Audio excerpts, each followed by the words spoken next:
We are going live. Yep, ready for the link. There it is. Hello. Hello. Let's go with this. Hi. What's up? How you doing, everybody? Apparently my Facebook alert's not working automatically right now, so I gotta go pop it on to the page.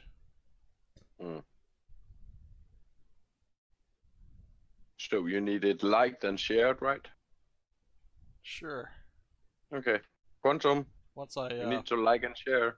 I pop it up here though. Give me a sec. Restream's having a problem with Facebook right now, so they've been they can't apply it automatically like they have been for me. So you're doing on Facebook today also? Nope. But I am posting. Okay, you're just posting, fair enough.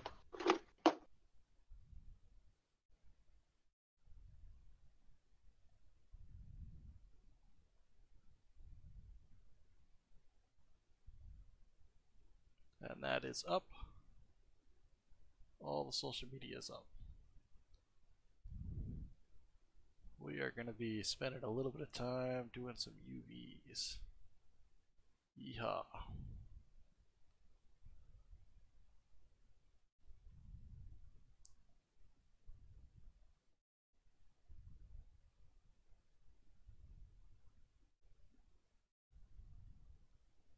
I think I got enough of a reason here I shouldn't overheat. We'll find out though. Overheat? Oh yeah, it's toasty in here right now. Well, maybe you need to get some water cooling. Oh no, the machine's fine. It's got a ton of airflow on it. Just my room is extremely hot. Air conditioner. I might have to get some. It's kind of funny. I've never been in a place that's actually been toasty in a summer like this, and it's not the whole house. Part of it is we had the windows open too long in the morning, and we let some of the warm air in. Downstairs is cool, cool and quiet. It's just the top of it because we're getting the sun coming in from the windows a little bit. Oh, I'm pretty sure that's not it. Not just it. I mean, heat rises and all. Yeah, indeed it does. Any hot air that was downstairs is now upstairs. Yeah. Any cold air that was upstairs. Well, is now yeah, downstairs. that's kind of how they design these houses, which is great in some ways. Change my scrolling. I've got this kind of set up so you can see my progress on the UV mapping. Yeah. Everything that's hidden is UV mapped. Well, no, everything that's gone from the editing viewport has been dropped down to a UV, and you can see in the 3D viewport what's checkboxed has UVs on it now.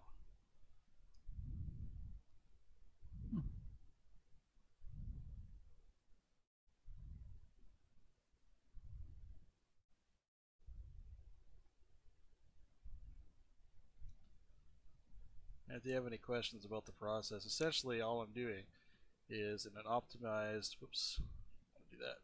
In an optimized way, I'm peeling the object in half. And sometimes it works really well, sometimes it does not.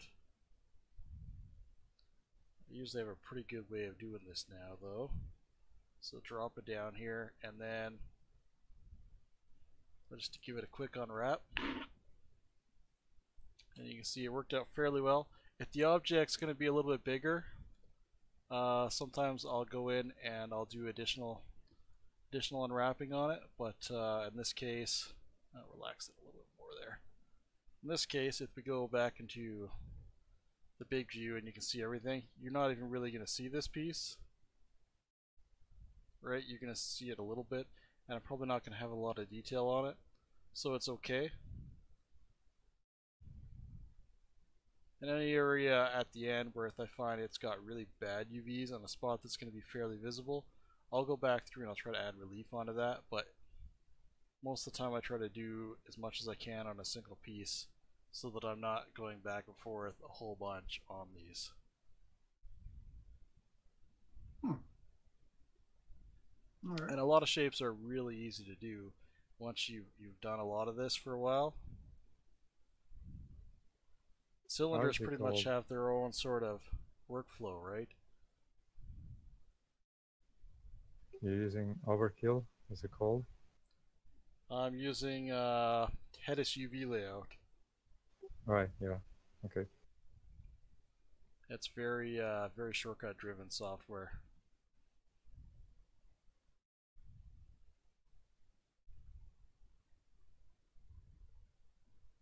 I should actually do that there. Unmark that there.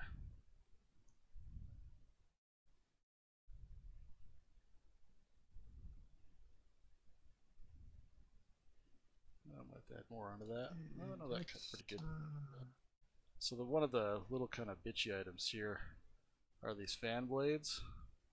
And I know for a fact that where I have them, they're not really going to be visible other than maybe a flat color. So rather than trying to unwrap these, like, they're not super challenging to unwrap, I could probably just pop them like that and then just do them in halves or something like that. But there's a lot of them. Stuff like this that there's going to be a lot of, what I'll do is I'll split it into a single subtool at the end, and I'll procedurally do it. Because it doesn't really matter how optimal the UVs are, only that it has UVs. And the other way I could do it is I could just drop them now, and I could just relax it, and it'll give a really bad overlapping UV, but it'll be good enough to put like a flat color onto, right? So those are my two options with that. Probably though, I would what just I'll do, I'll procedurally UV1 and then just yeah, I no. duplicate Well, it. I could do that too. Hedis is a little bit challenging to duplicate UVs across multiple objects. You can do it. I haven't quite figured out. How to do it. So if let's give it a try here in real time. Because I was playing with some stuff the other night. So let's say I'm going to unwrap this piece. I want it to be there and there. I don't want that there because I want to peel it into two. So I'll drop that. I'll click the object. We'll flatten it, right? I'm gonna hit R actually to turn that into a pretty decent kind of square UV so that it's optimal. I could stack them if I wanted to. If I hit G, and I select all of these. I'll be heading to bed, guys. I'll try to see if I can get some sleep. See ya. Yeah. Yeah, man.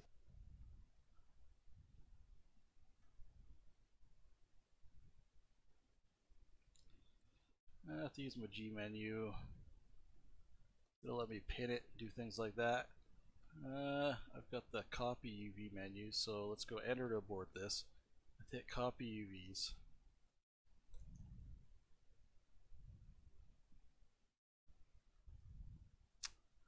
Let's see. Don't know if it's going to let me do that. Let's pop it back into main space. It's one of the few things to this program I don't know how to do, but I do know if I can just drop this as is.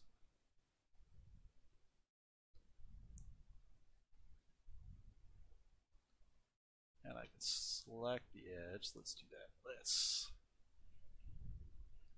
Shift G to untag all of these edges. Let's move that in space. Select it, copy UVs. And I don't know how to actually paste the UVs, so that's not really helpful. Well, some of there's some menu stuff on the side. I meant to say, if you know you have multiple of the exact same object, Yeah, such as the fan blaze, right? I would have just probably kept one off to the side, and then just UV just had one inside of the router and just UV'd that, and then remake the blades. Yeah, I can certainly do that. But what I can actually do in this is an object I could do really easily in like 3ds Max. So let's say I got this one piece here that has a UV in it, right? I can go into Max and I can go Control C and I can copy that UV shell, and I can click on that separate element object, and I can paste that UV map on top of it, and it'll work. So that's another workflow for that. But probably with this, I'll just do it procedurally, because it's a lot of like really tiny objects, and I've got, I've got a bunch of these fans here. I've got 1, 2, 3. I mean, I could go manually, but let's see, that's 3 of those at 1, 2, 3, 4, 5, 6, 7, 8, 9, 10, 11, 12, 13, 14, 15. So 16 if we count the one that I did already. So I can multiply that by 3. That's like 48 or something like that. So that's repeating that process 48 times on that object that I really could be doing once. And if I decide to be dumb and do both sides, that's 100 times. That would get pretty tiring pretty quick. So, I try to do things as optimally as possible. I don't mind doing the repetitions on some of these bigger objects because there's only a couple of them and it's not as a big deal to do that. But on those little tiny fan blades that are going to have like, almost nothing for detail, that would just eat up all my time. Rather than this, I can do something like this really easy, right?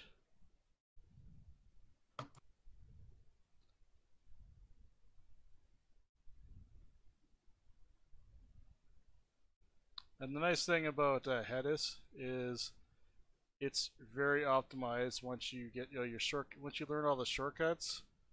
The operations are very fast in it. Out of curiosity, you're doing like select loops, right? Essentially, yep. Okay. What's with the red and the yellow? So Hedis does oops, accidentally unwrapped that twice. Meant to move it. What Hedis does is it does predictive loop checking. So up to 10. Here, I'll show you on here for the cutting. If I go under, I can't remember where it is on here. Under the editing, that's for the UVs. Oh, here we go. Untag edges. It has 0, 1, 10. And I don't remember what the D is. Duplicate. Where's the other one? Under segment. Anyway, it does up to like 10 edges at a time, and it tries to do it in a loop, and it tries to predict the direction that you want to go. It will stop automatically at like extraordinary vertices, or if there's more than one direction. So if the loop, potentially is going around in a weird way, it will stop automatically at that, and it lets you make the decision with it. So that anything in yellow is automatic. So it's jumped ahead 10. When you manually select an edge and you click weld, which is how it's basically you're telling it to like separate the piece, unweld it, that's when you get the red stuff. And so the great thing about that, tagging the red on here, so like I'll give you an example with this cylinder here. I know that I want to do a loop kind of like this, but I want that loop to go around here, and I want it to stop at this one red section and this other red section. So when I go to unweld, so I'm backing off my selection of the edges, it will automatically take away what the yellow stuff that's underneath it, and it'll leave the red stuff, which is, so basically I know if I want to keep what I've tagged, I can use the red stuff to kind of hold that place. And then when I commit that, it actually does the cut. And then I can drop it down to the UV editing interface, and there we go. I have that beautiful UV. It does it really, really fast. And then I can go on to the next thing. Does that make sense? Yeah. But I just gotta say, that looks really inappropriate. Yep. Spent all night making, essentially I'm going to spend all night making dongs. But they're really efficient. It's like the most efficient shape that I'm going to get doing the UV. So I make a lot of really inappropriate UV shapes to make really optimized UVs. So here's the thing. I could separate the tops. In some cases, that is an efficient way to do it. It's hard surface, so you're going to have a separation there. But whenever you can keep those together, that means you don't have to go searching for the tops and bottoms of your cylinders, which means when you're packing them, you're going to know that that detail probably goes together in a certain way. There are instances where you may not want to do that. You know, like if you have a very different texture on the top and the bottom of your UV shells, you might want to separate that so that there's less bleeding going on. But that really depends.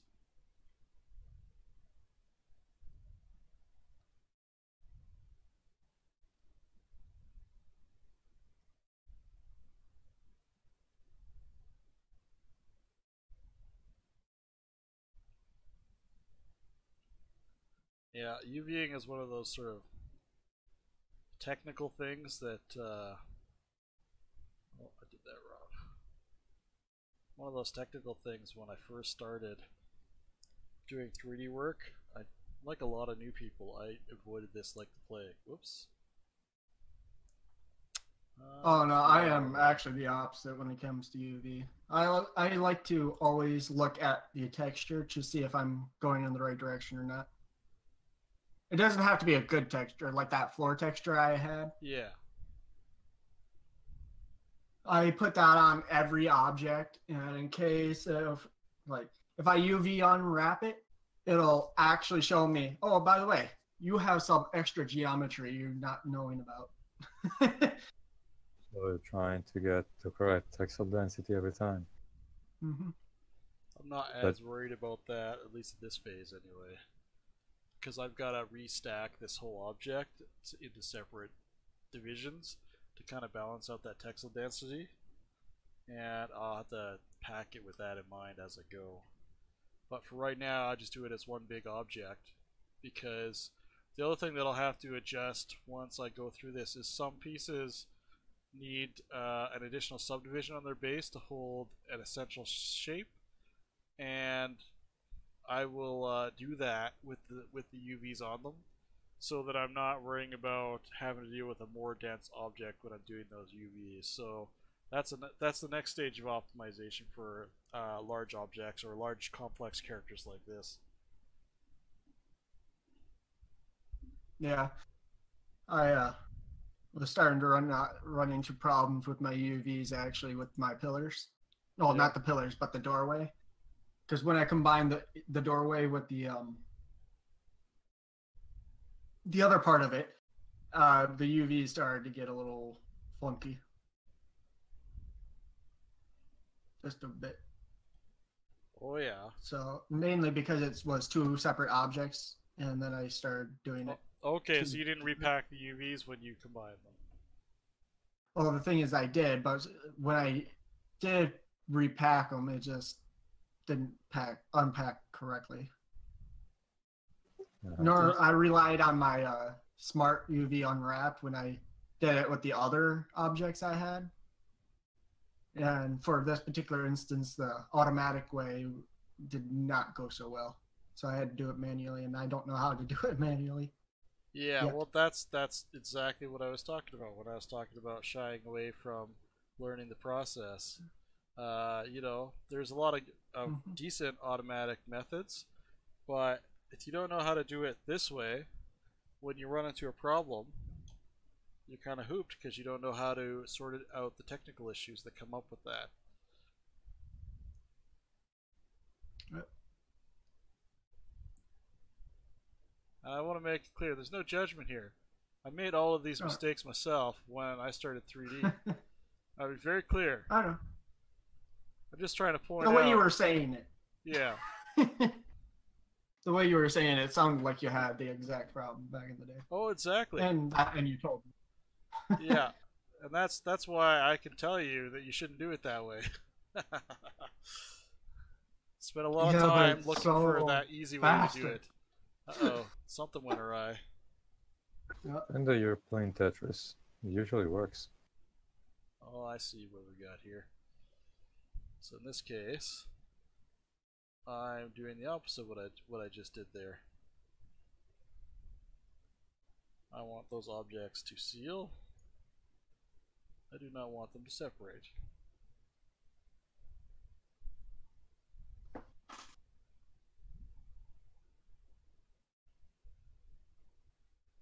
Which It's I think I oddly just enough, did.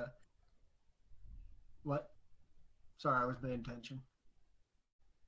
There we go. I'm just getting some weirdness on this one. Which is why I run the relax. There's so many fun shortcuts in Hedis. You can really spend a lot of time using it and still be learning it. It's kind of a fun program that way. It does not like some of those parts. All right. Well, you just have to plan how you do the UV sometimes too. Like, you know, just really think about it. It's a process, right? So, do I want to split this into two? Does it make sense to do that? Probably, because it's a round object. And the only other way to get it relief on it is to, if I do something like this. So what's happened is I will then have to add an additional edge there. Yeah, I don't like that. I could do it along the poles. But I'm still going to get that. Just because of how I've split up this sphere. So, what I'm going to do... I've seen somebody unwrap a gem in a similar fashion, all shaped like that, and what he did was just did one major line all the way to one side, except for that inner hole. You probably have to make that a whole separate thing. Yeah, well, as I know the inner ball joint's not going to be seen, I'm not worried about it. And because it's a ball joint, it's not really going to be seen as a major thing. I'm not stressing about it. Because, I mean, it was right there. You see that on this one here? Right? You know that's hidden under. So I'm not stressing about it other than I want it to have some UV. So I got to think about that when I'm doing it as well. So for an object like this, where I've got an inner core and I got an outer core, I'll split the inner core off on this, and what I'll try to do when I'm doing that is I will think about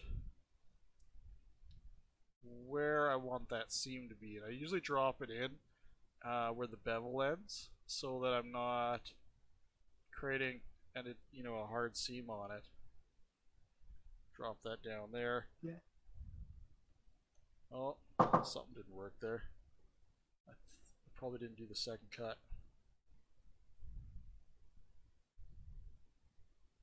Yeah, I did the second cut. I thought I had that on there. Must have accidentally deleted it.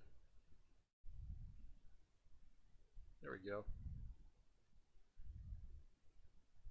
Now I can just pop this pretty much in half and drop it.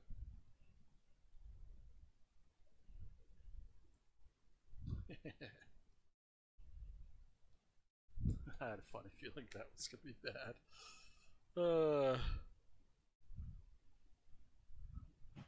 I'm glad she knocked it this time instead of yelling.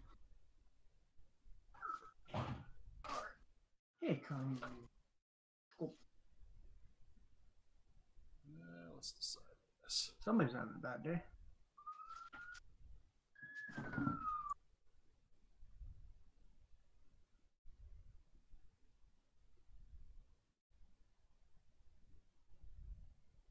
Oh, I know what I'll do. I'll do this more like I do cylinder. Even though I've got the split in half already. Do is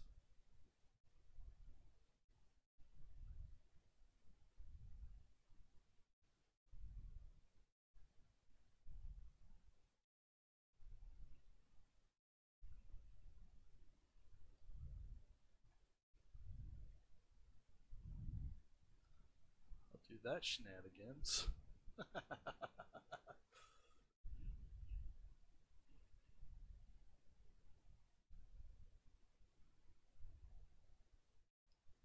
I don't know if that's going to unravel quite the way I expect it to.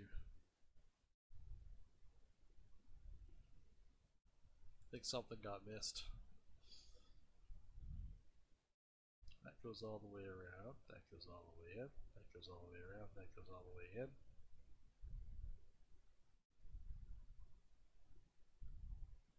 Yeah, it's because of that inner part.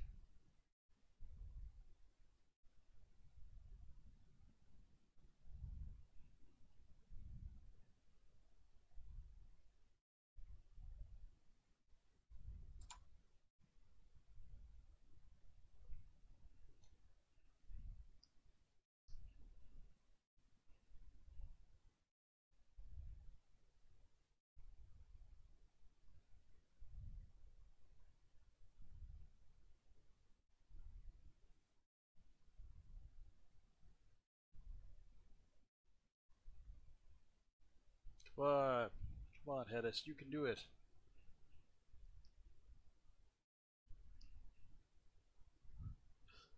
It does not like the way that I'm doing this. I have to find another approach.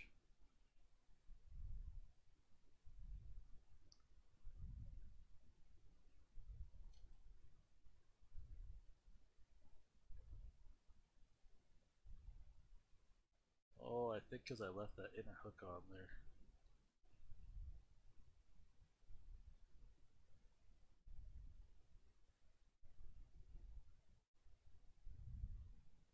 So one of the neat things about Hedis is when you drop something, when you undrop it, if you undrop it multiple times, it sort of serves as like an undo for the cut operation. So it'll pop it first. It'll pop it back into the editing space, then it'll pop it back into the original position, and then it will reseam itself back onto the original part that you took it off of.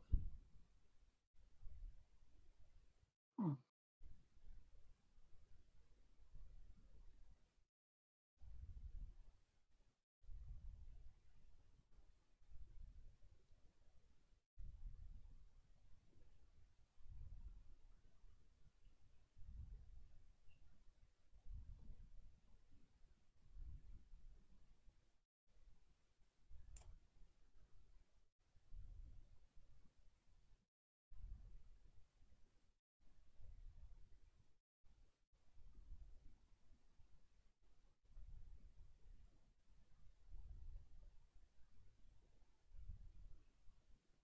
Let's try it this way.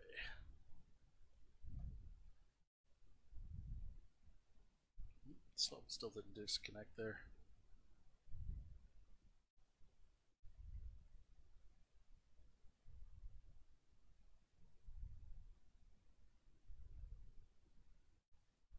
Should have though. Maybe I'm just getting trolled on this piece.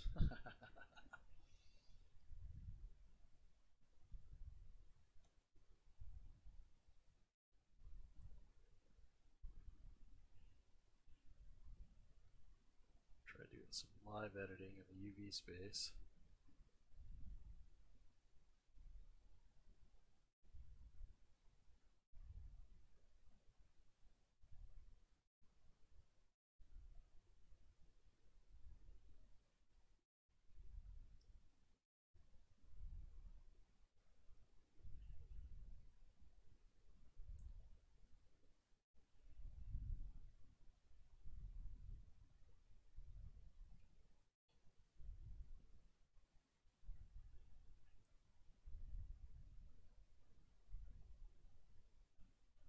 How the heck that happened? I don't even know.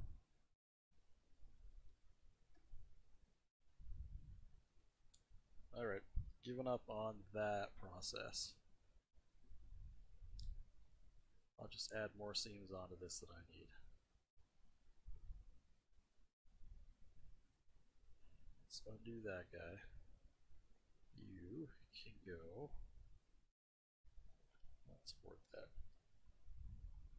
You can go back there.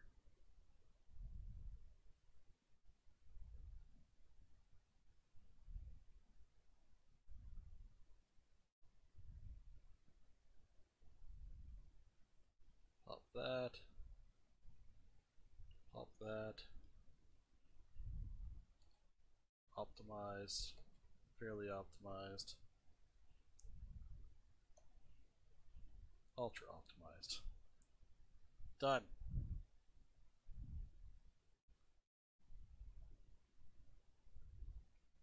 Let's face it, there's no perfect way. Wait a second, didn't I just do that piece?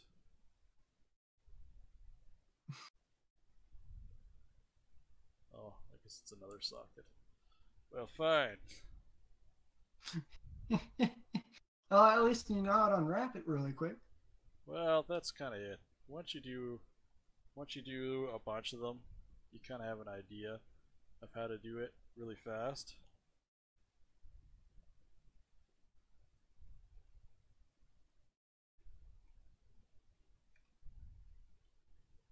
Oops.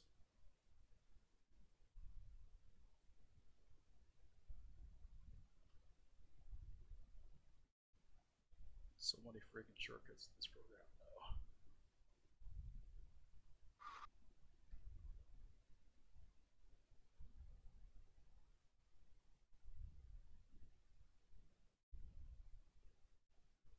I guess it's okay to read product now.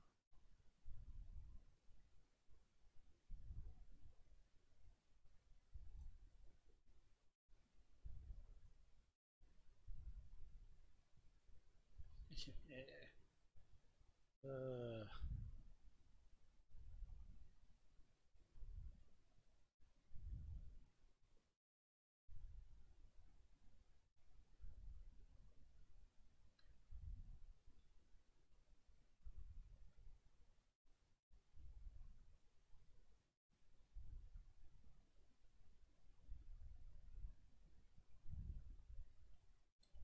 so much shortcut.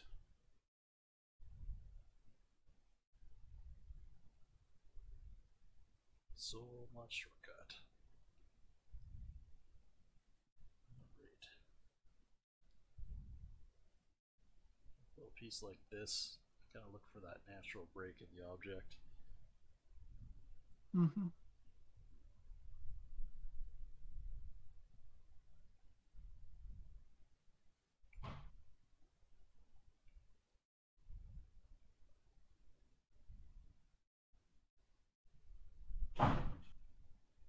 Oh my god.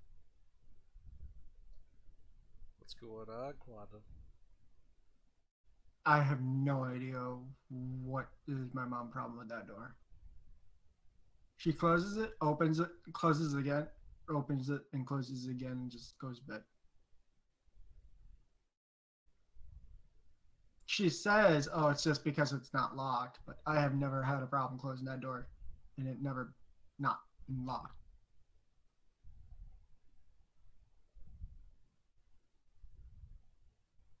Ugh. So stupid. Maybe there's something else going on. Alright, let's tackle this pelvis because it's going to be a fun one. Oh, I forgot I had set separate objects even there. Alright. So this is more like a box. I always try to keep my boxes together. You can see it actually gave me pretty much the optimal unwrap with a click. It's pretty close.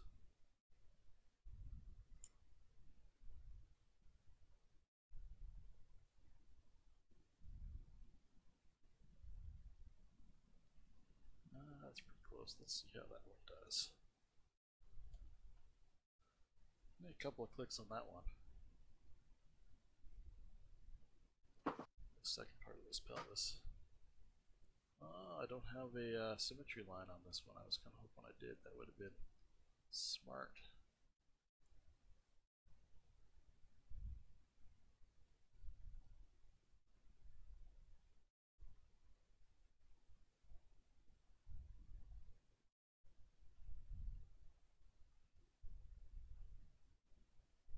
Oops. So that's primarily going to be covered, so I can just leave that as is. Same thing here.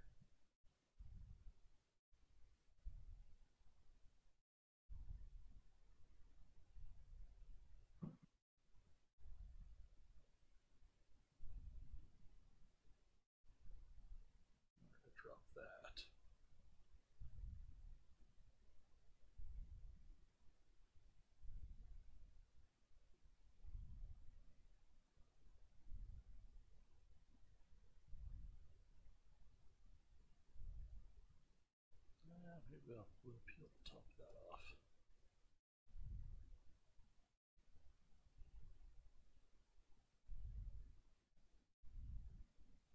Want that bottom to come out. So I'll grab those edges, pop that out. Those wings should go off to the side. I think I still need to add some relief on this. Let's find out. Well, actually, I'm pretty happy with that. I mean, the fact the object's mostly covered.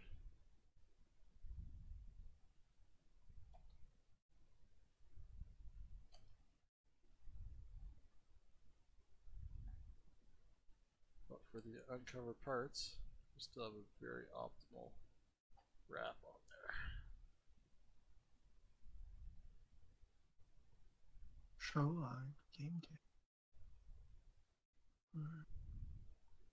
Slowly but surely we're getting a sexy unwrap on this.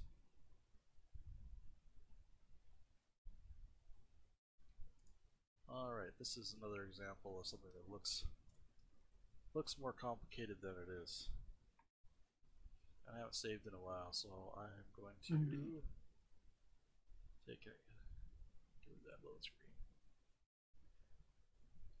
This is pretty awesome. It's a temporary save file, just iterates a save, and you can kind of go down the list and just make all the different saves you want to do, and just load the temporary saves until you're done your project, which is what I like to do, because sometimes when you load the main object that you save, it will load it as an editable project, and it can get a little bit weird because sometimes it'll drop the whole mesh onto the UV layer, which doesn't really help. It's not that useful.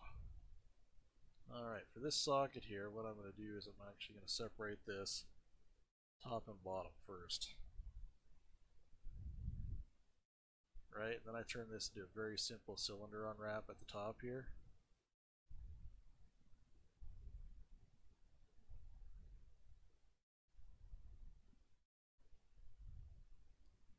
And that's done. And probably here, because this is so extreme here, if I want to keep these UVs nice, I'll separate these two objects, I'll get rid of that, and then this becomes a simple cylinder unwrap as well.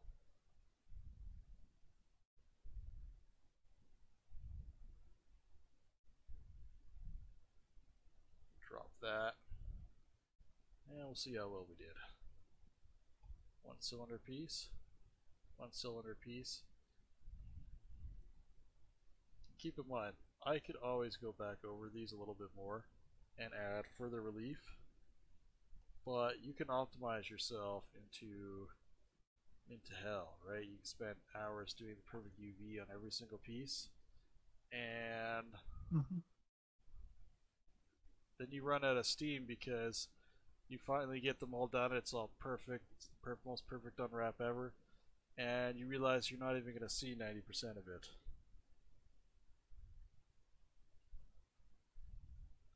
This one kind of is the same deal.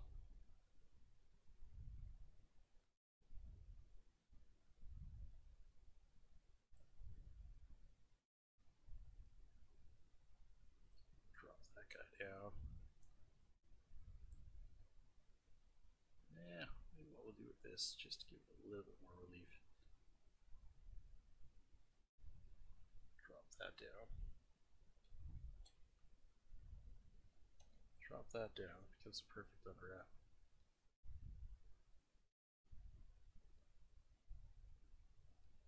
Anybody that's watching this, keep in mind that I am unwrapping half of this robot on purpose, as I plan to do some mirroring of the UVs and some repacking, in case anybody's curious.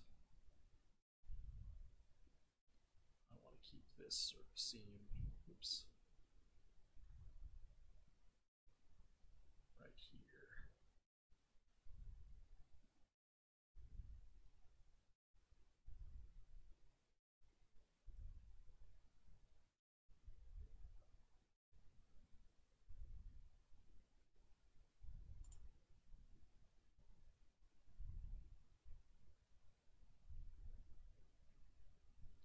This is one of those objects I'll probably just do one of, just duplicate the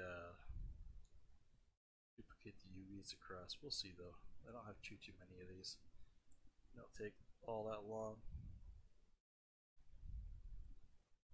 Oh, I missed somewhere. Here it is, Sandra. Oh, there we go.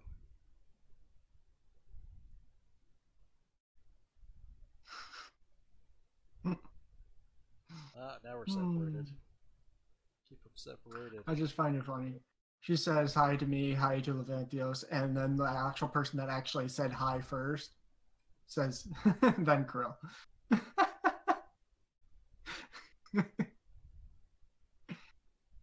Hi, Sandra.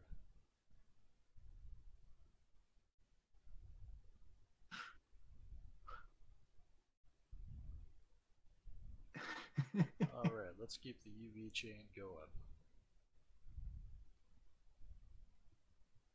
So I'm doing this back piece and front piece a little bit differently because I'm taking advantage of the front. It's going to have more efficient detail and we're not going to see the top, bottom, or sides of these very much at all. So I'm going to add reliefs onto these edges here, which I think will probably do it actually, if I'm thinking about this correctly. I'm going to drop it. We're going to find out. It did. That made that a lot faster UV.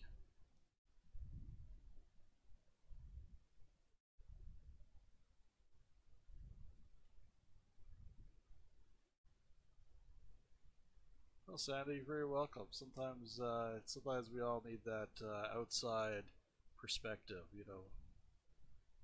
I know I do often.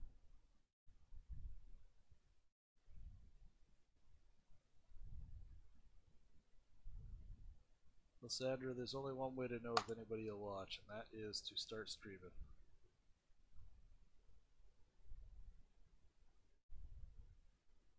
Sure. You'll build an audience over time. Eventually. I could actually.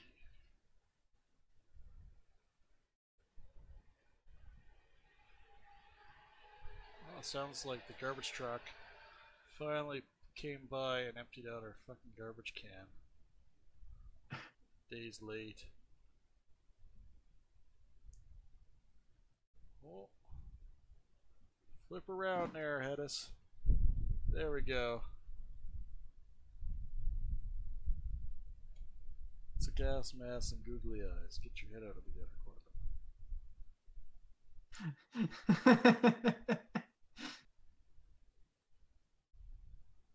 Alright, I'm going to do the same unwrap that I did before on this.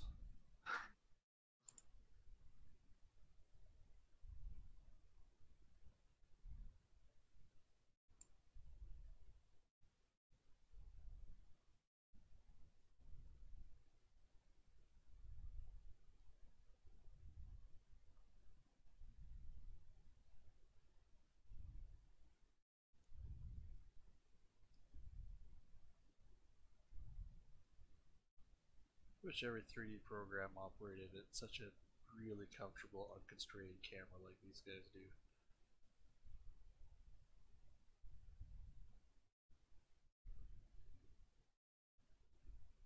Drop that down. We'll add our release on the bottom of this one, just like before.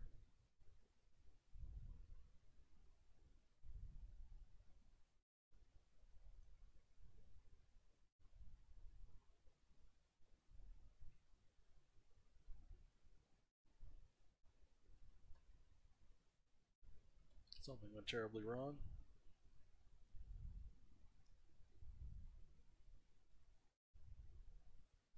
I don't understand.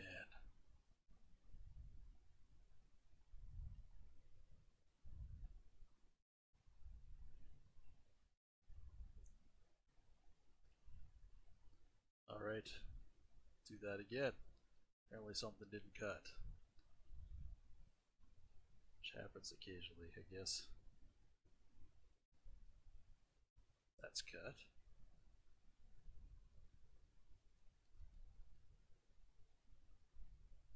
That's good.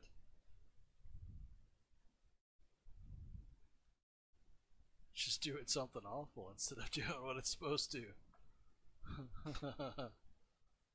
Look at that. Terrible pulsating effect. This happens occasionally. It's an algorithm, right? It most of the time it's going to work, and sometimes it's just not.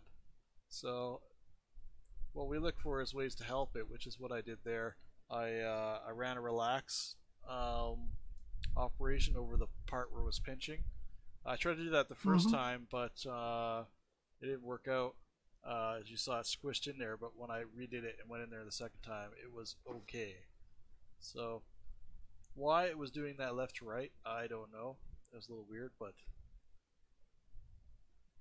just make it work. Well, I got a good breeze coming in here now. Is that picking up on my mic at all, guys? I don't hear any. Not at all. Oh, that's perfect. It's good though. It's a nice cold breeze, so I'm pretty happy about that. I've been sweating.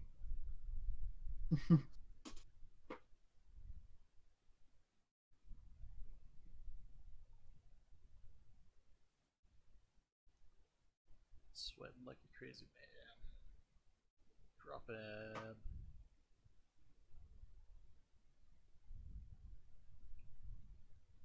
I tell you though, since I started using this program, my UV editing has gotten a lot better. I think one of the primary things that's helped me is just like looking at it in 3D like this a little bit more regularly. I kind of understand how to more efficiently cut the objects to get the good UV result, which is something that I can't say that I knew as well before I started using this program.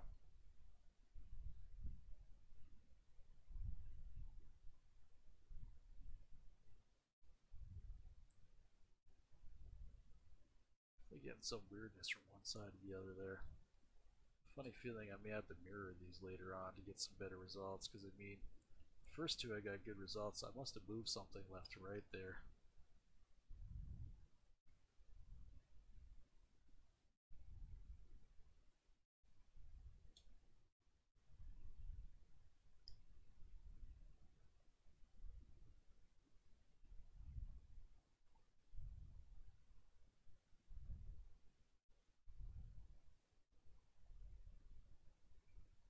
Man, do I have a lot of parts on this thing.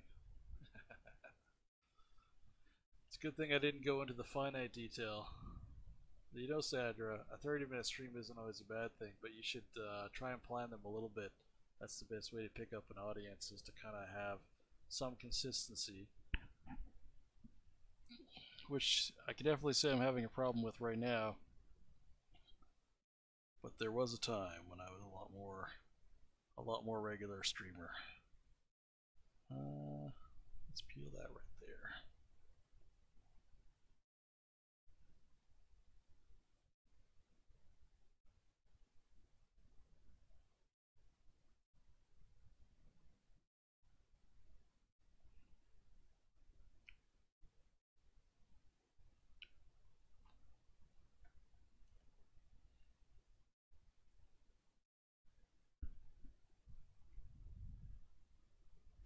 No, that's the spirit, Sandra.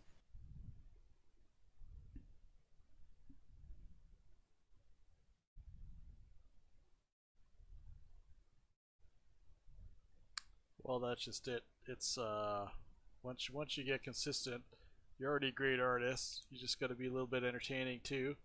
Which again, I haven't spent a lot of time with your streams. You might be very entertaining. I mean, you drew that moose the one day, which I thought was awesome. So you've got obviously the knack for interacting with people. You just need to get consistent on your schedule, and people will tune in. Well, you know what? $100 will solve that. You probably even less than $100. $100 will solve that mic issue. That's definitely not something you should ever say, well, I don't have or can't solve. If you are streaming and you want to do it with any kind of regularity or seriousness or sincerity, then you know, get a better mic.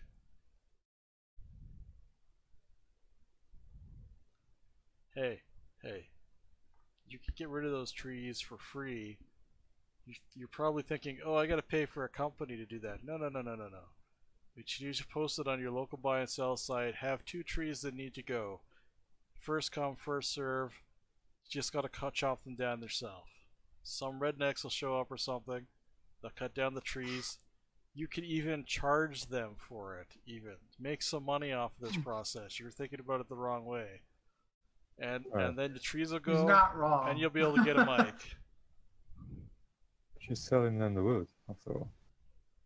That's exactly my point. How do you think those like tree companies that come in, they make their money getting rid of that wood?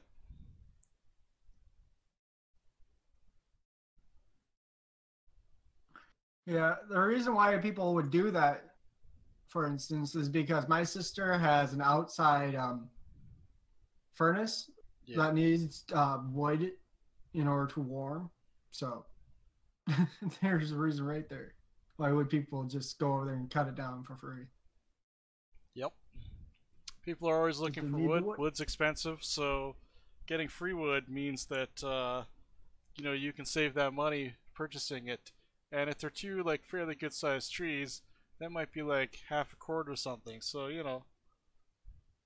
that could be a good chunk of money.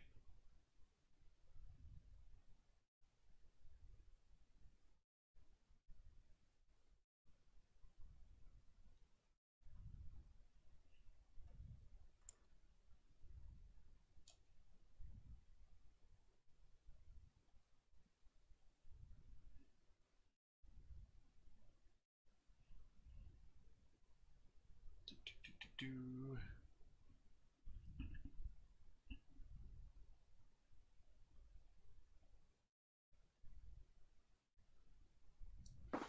You'll be liable how?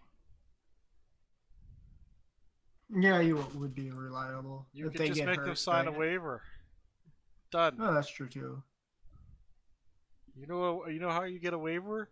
If you don't want to write it up yourself, you can Google a generic waiver, edit it a little bit, and then just print it off. Done.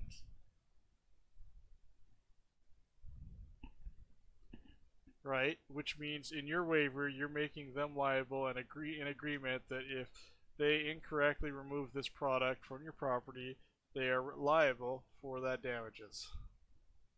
If you're hiring a company, they're not really any more liable. You have to make sure that they No. have insurance and that they are also not signing you into a waiver saying, "Hey, we're not responsible if we calculate this tree and it lands on your house or a power line, etc." Which they usually do, so keep that in mind.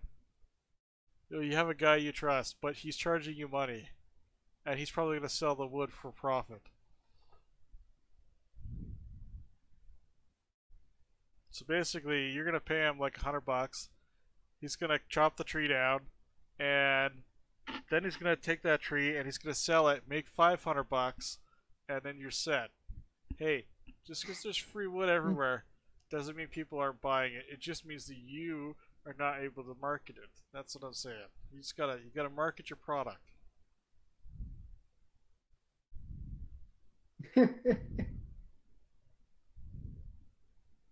Come out here and market it for you? Absolutely. I'm going to require a plane ticket. That's I don't know where you live, so that plane ticket will get me there, but it's probably going to cost you a bunch of money.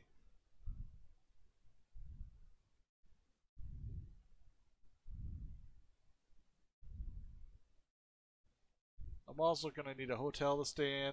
I'm going to have to rent some tools also, to help me with my marketing. So, plus my time, right?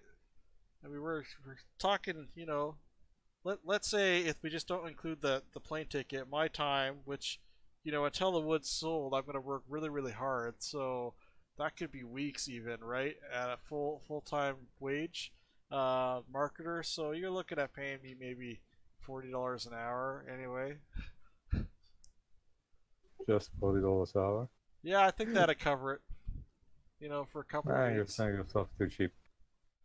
Well, I'm an amateur and I'm getting a free flight somewhere, so I figure, it all evens Yeah, out. plus new market, new land, you don't know people. Yeah, it's That's fair. right. Yeah, I got to do the market research. You know, Sounds fair. seems legit, right? Oh yeah.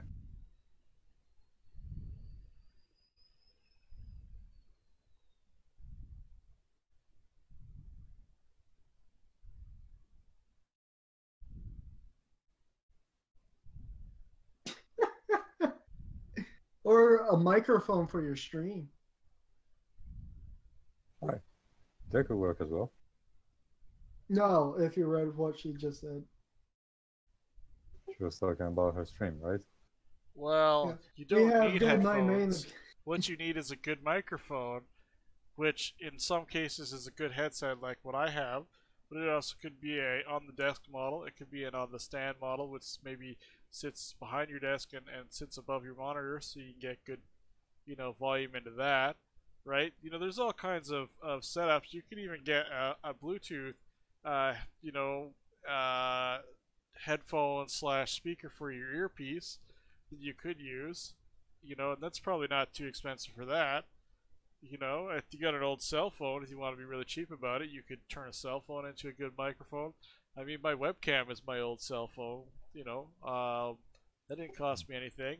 I could have sold it for a couple of bucks, but it was more fun to turn it into a useful device. So, there are options.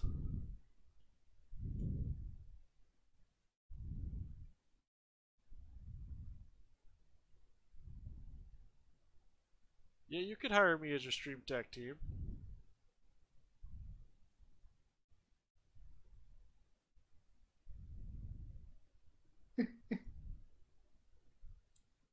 In order to become Twitch famous, you need a microphone, though. That's what's stopping you. That's stopping you from becoming Twitch famous.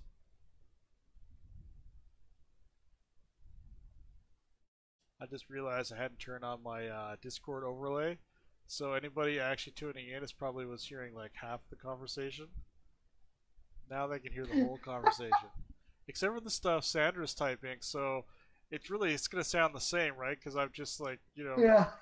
responding to Sandra, who's not actually in the stream chat. So I should find a way to grab Discord's like text feed and pop it into my stream. There's probably a way. Google that right now. Discord OBS. Let's see. Discord Stream Kit overlay. Well, that's what I have right now.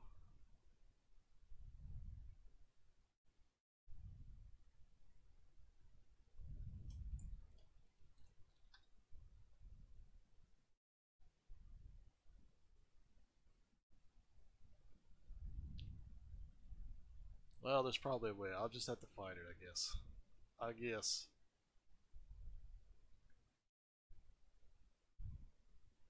Alright. I think before I continue going up the middle of this guy, I should maybe do the arm here. Gonna be a series of fingers. And I give this guy the finger.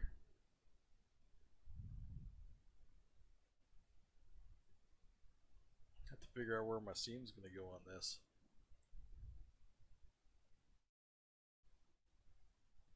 It's gonna be a little bit. It's gonna be one of these really ugly seams.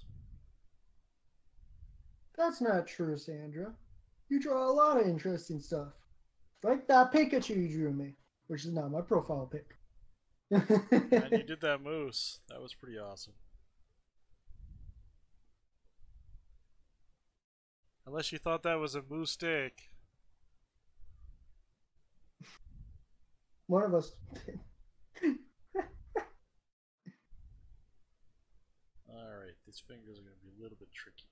Yeah, like people love environments. You're telling do. me you never stopped and look at a pretty picture of an environment? And such as the anime or otherwise? thing about doing environments is that there's always people doing characters that don't do environments that are always looking for somebody to do an environment for them so that they can throw a character into. And that can be really good amount of revenue, not only for you, but it can also bring people in. Actually, they do watch streams, and the thing is, I picked up a ton of people over on Picardo, across, for other artists, right? That watch streams, or that I'd go and check out their stream, and we'd cross post, and Picardo was good for that, just because it is a multi-stream option as well, so you can be streaming with other people, and one person could be doing that character while another person's doing that environment.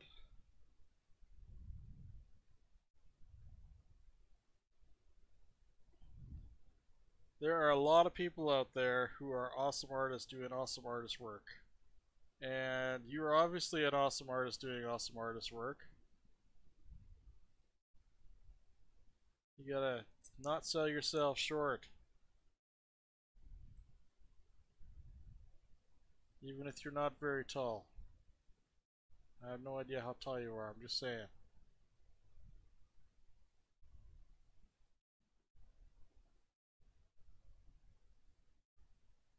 Well, if you're not good with people, you just need some practice, I guess. How to talk more with people. That's a skill. It is a skill. It takes time to build up that skill too. I'll tell you Yeah. right now, I've been trying to become like a streamer for about 2 years. Um, and when I was able to get on most nights regularly on a schedule, I was doing pretty good, but I was very quiet. I wasn't able to like do stuff and talk to people. And sometimes I still get that way, get into like an autistic mode, where I'm just like focused, and I got to remind myself to talk to people. But it's a process, right? It just takes a lot of time and had a lot of conversations. It's just like art, right? You can learn to draw, but it takes a lot of time and effort, right? People, you don't just snap your fingers and you're like, a fantastic artist. It's the same thing with like the whole streaming and interacting and conversating thing. It takes time, it takes practice, it takes a lot of practice, to just build up that. What do I say to people? How do I carry on that conversation? How do I manage the different things that maybe go on as a stream when I do art? Maybe I just want to focus in on a spot, and what I had to accept if I want to also stream my work and be interactive is that my work pace is not going to be tremendous, which is fine.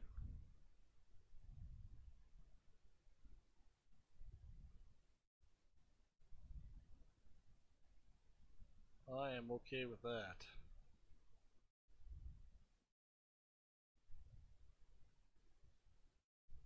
Let's try this.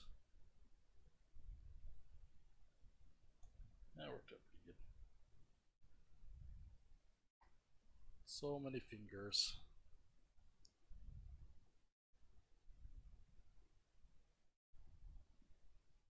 Oh, this one's solid too. Do it the other way.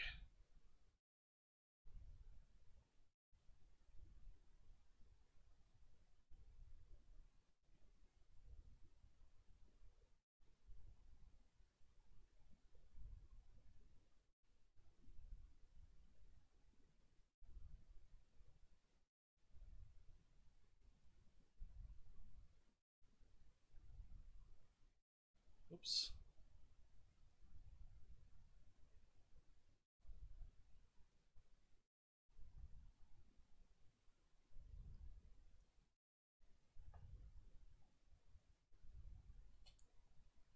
Always peeling stuff apart. Well, and I understand that. That's actually why I've not been super consistent in my stuff, Sandra.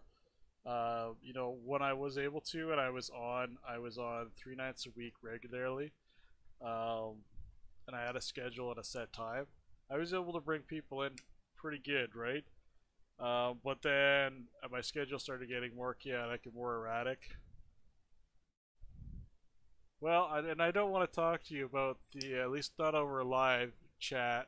I don't want to talk to you about the clay thing, but that's a conversation that is going to happen with a moderator at some point to find out what the gist of what was going on there. But I mean, that's shit happens, and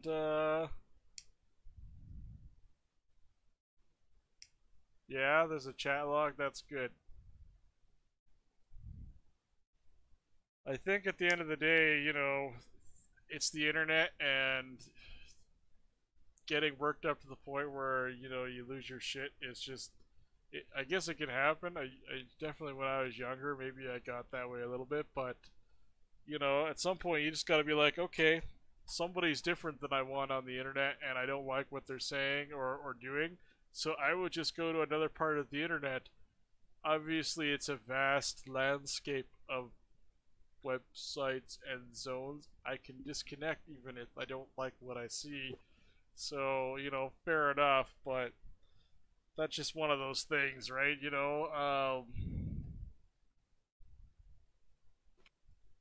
People just have their quirks, as it were.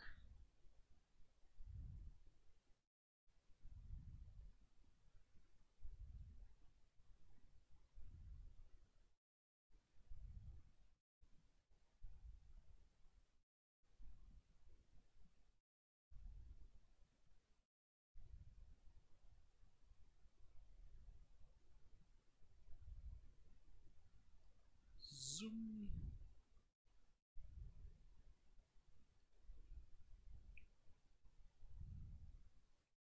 I think the last time I sat down and I did like a major unwrap of something like this, I told myself I wasn't going to do this again, but here I am. Oh, that's right, this is open-ended on both sides.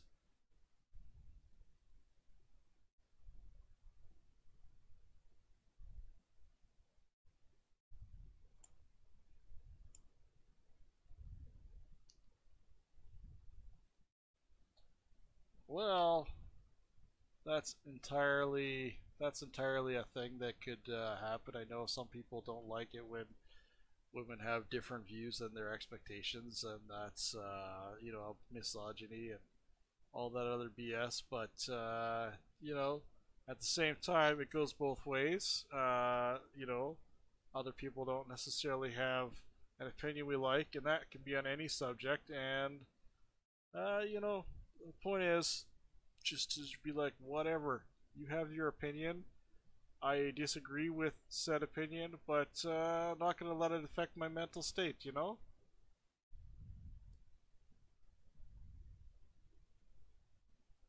And you know what? If that's the way he wants to be, he can be that way. He's gonna be in for a wake up call in his young life, I'm sure.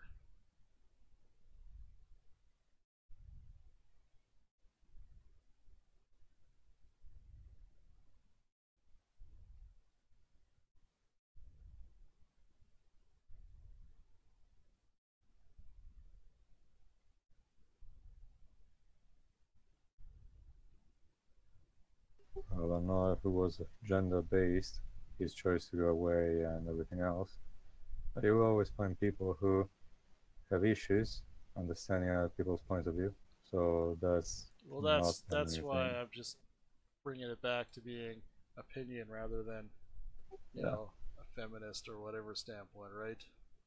I mean, some people become vocal when they can't accept more like fanaticism or blind faith. You can call it the way you want, and they just don't accept another point of view. It's not gender based or cultural based. It's just that they believe in that and they don't want to believe in anything else. Yeah, that's very true. And oftentimes people will just disguise it as a cultural based or religious based or whatever it is based opinion, but at the core it's the I don't want to accept or believe outside opinions and views. Yeah, no, I understand what you mean, Central. It's just that when I mean gender based was about your idea that he didn't accept your opinion because you were a woman, and even if you were a man, probably he would have reacted exactly the same way. That's what I mean.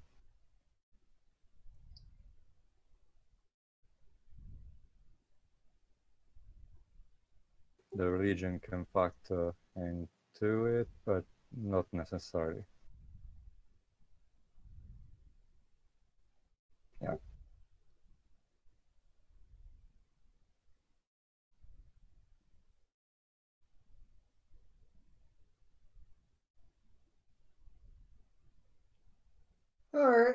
I'm gonna head off for tonight. I'm actually really tired. Nice seeing you again, Sandra. Nice seeing you, Lavantholos and Cleo. Have a Both of good you night, have a very Quantum. nice night. Thanks for hanging out, man.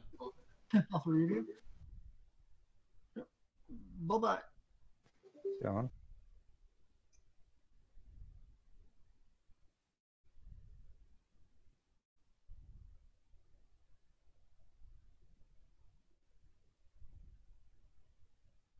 Well, not necessarily, Sandra. After all the talks that some people just try to avoid to have this kind of results, you know.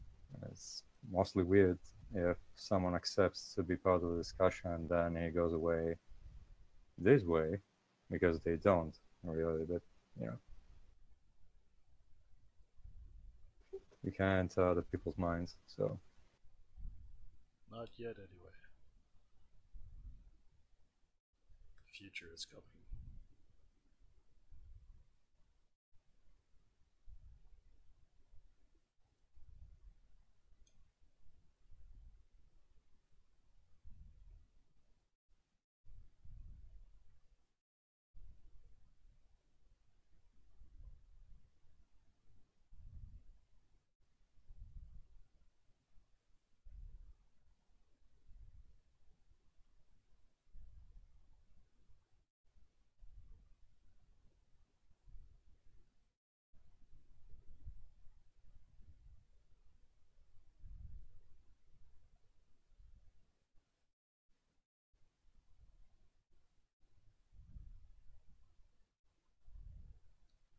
Uh-oh. Getting stuck. There we go. I could tell it was doing the wobble. ouch. Oh, now that's better.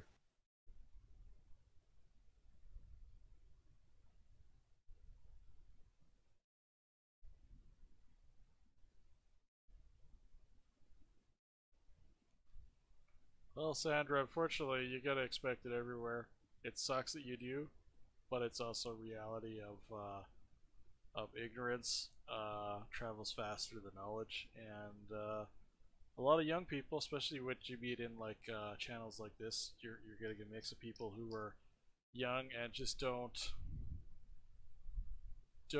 have that life experience or general real understanding of how the world works. Why do I feel like I'm getting rained on in my room?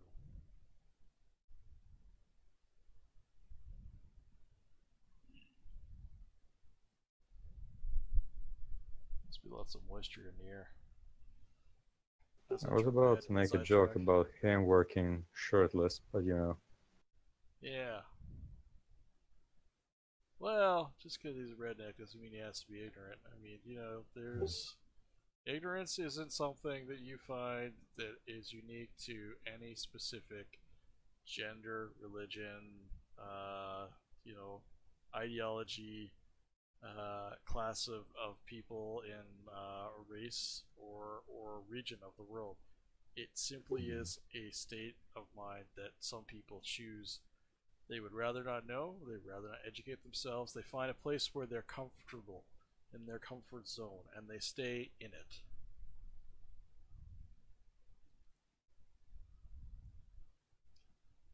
I don't begrudge anybody staying in their comfort zone.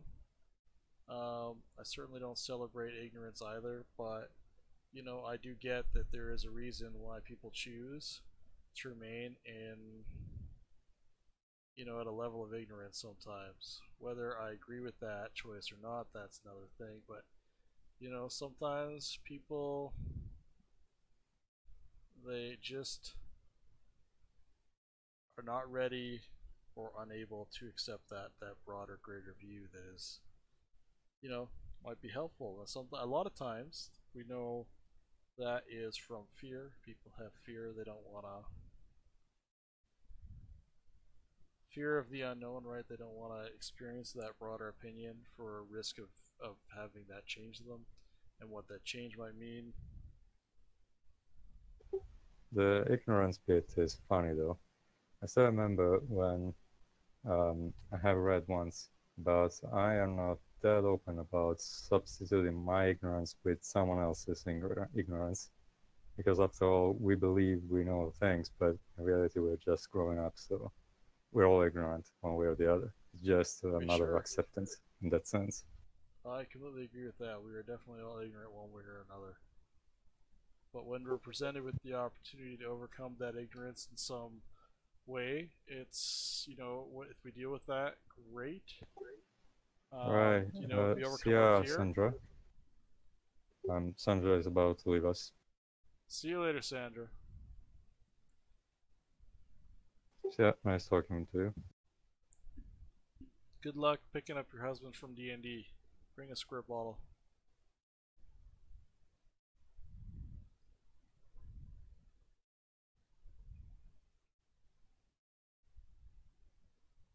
Bye.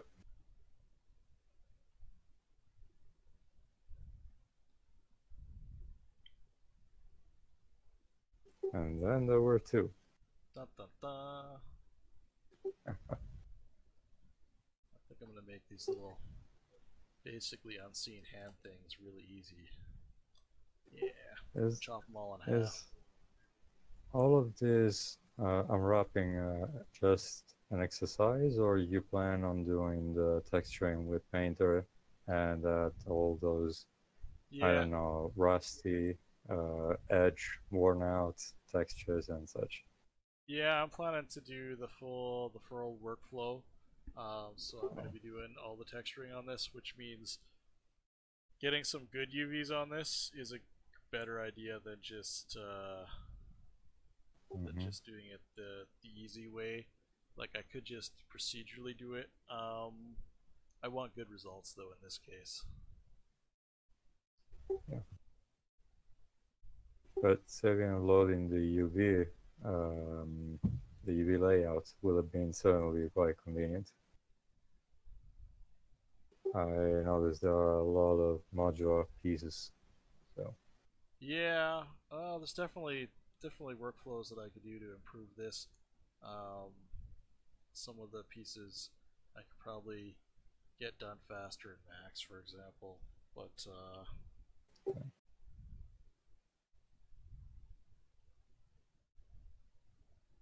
it sort of becomes what's gonna be optimal faster for me, I guess. And in this case, this program is pretty good for that. I do need to learn how to duplicate my UVs in it properly, and then nothing will stop me. This will be faster than anything else I could use. And you can yeah. do it. I've watched videos on it. I just have not been able to replicate that, which drives me nuts. And one day. Right. I've been seeing the way that it unwraps uh, the various objects that you've been doing, and the unwrapping that 3D Max can do can't even compare to this. But a So 3ds Max is a lot slower, and some of the other things that this does is more than it'll pack it it's a not lot more just a efficiently. matter of speed. I mean the quality in itself. It's less reliable. It it's based on the pelt, so Yeah. it creates a circle and tries to open everything. Yep. So it's not always that good actually to No, get results with that. it's yeah, you're right. It's very inconsistent, and Yeah. these guys have been around so long, and their algorithm is so efficient that actually Autodesk has integrated it into Maya now. Mm-hmm. You can run it in their default UV editor, and they've added some really cool stuff. I may really been avoiding trying to learn Maya, but for that purpose, I might, because I've seen some cool videos on it where they've actually got a tool now where you can like automatically unwrap it, so it like drops into like all those crazy pieces, and then you can take another tool that'll automatically weld, and you can roll it over the UV shells for that piece, and it'll seam it all together into one piece automatically. I was like, that seems pretty darn efficient. I don't think I could do better than that. That's Maya. Yeah. I missed that one. That's interesting. Yeah, if you I if you go look up yeah, Maya Hedis UV layout, I think it's a you have to enable it. Yeah, it's pretty awesome. yeah, I've seen some different approaches done with Maya to project other UVs using different objects. There was a video I've seen a long time ago about how to, I think it was a Shazlong, and they used a triangulated model, and then they used an open quadrangulated one that they did by, I think it was a simulation with clothes. But anyway, it was very fast the way it could be possible to project it in Maya, but a bit of a Yeah. workaround, but still pretty smart. But every time that I think about how the Residuum Max and Maya have been working so far, it was always the 20 years ago kind of way of doing UVs, Yeah. where you take the planes from every side and then you stitch them manually in order to have them laid out correctly. It's Pretty very much. time consuming. That's pretty much the way you got to go about it. It's very frustrating to do that. You know, when you got a It's time program like consuming. this, like I'll give you a really good example here. I'm gonna isolate this tube, and that'll come up on my feed here in a moment. If I isolate this tube, and I cut the top off,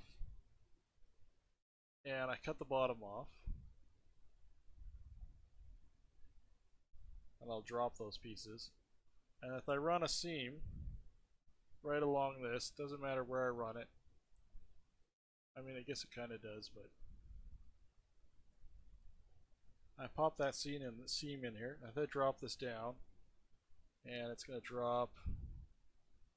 Oh, where did you drop it? Oh, it dropped it all the way over there. Okay, it's gonna drop this here. If I hit R over top of this, I get a perfectly square, maybe not super efficient because you can, but pretty darn efficient mesh just from dropping it like that. Yeah. In Max Maya Blender, you can do the same thing. You have to do a little bit of a workaround, but Yeah. it's not as fast as just cutting up the Any object that seams. it can find the corners on, you can turn into a square like that at a click. Welcome back, Sandra. Oh yeah, you are too early. That's why I said to bring the squirt bottle, Sandra. If I go back to this now in the 3D viewport, you can see that it's got fairly efficient UVs all the way along it. I'd have to pack it to make it look quite as good as the other parts here. I'm not too worried about that right now. But you can see it.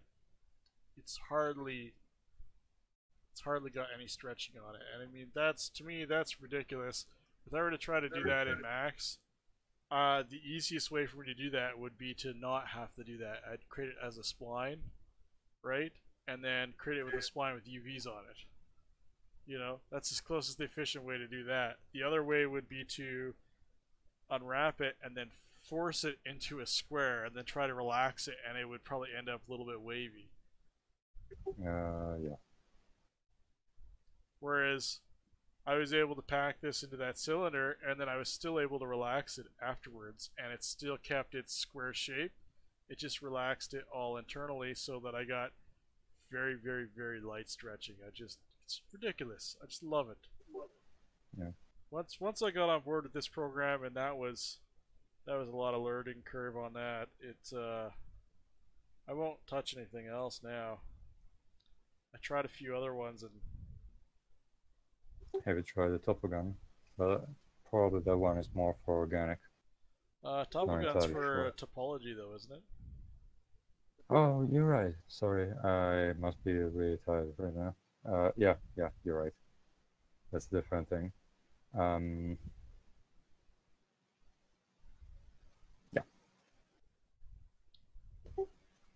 Yeah, the And alternative probably for other softwares, but in the case integrated, it's Umbrella probably, and softwares like that.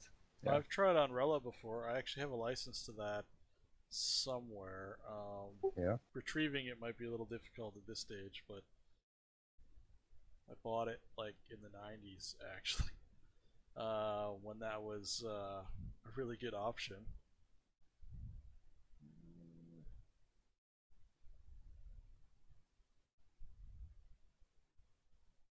Don't know if I need to go. I'm doing way too much work on this random little piece here, I think. It's like when you know you don't need to do that much work, but you do it anyway.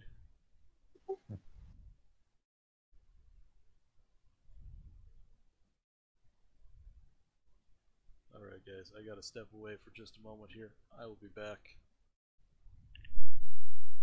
Right.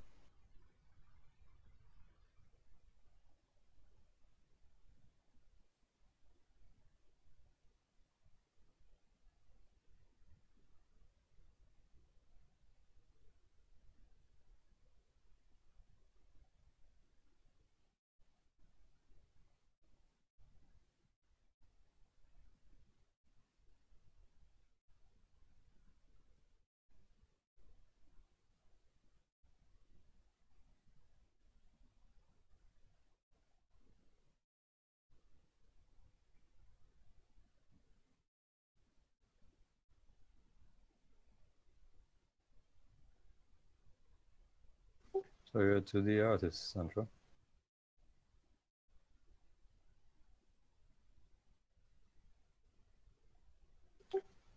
You are a 2D artist. You make illustrations. Um,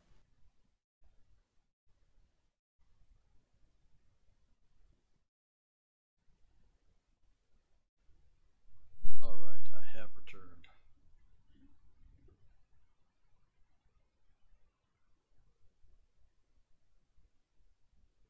okay. You're 3D now, but have a lot of 2D experience.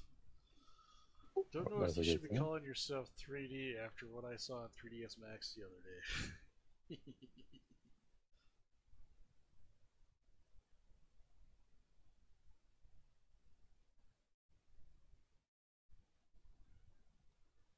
I remember making these all have these friggin' insert in here.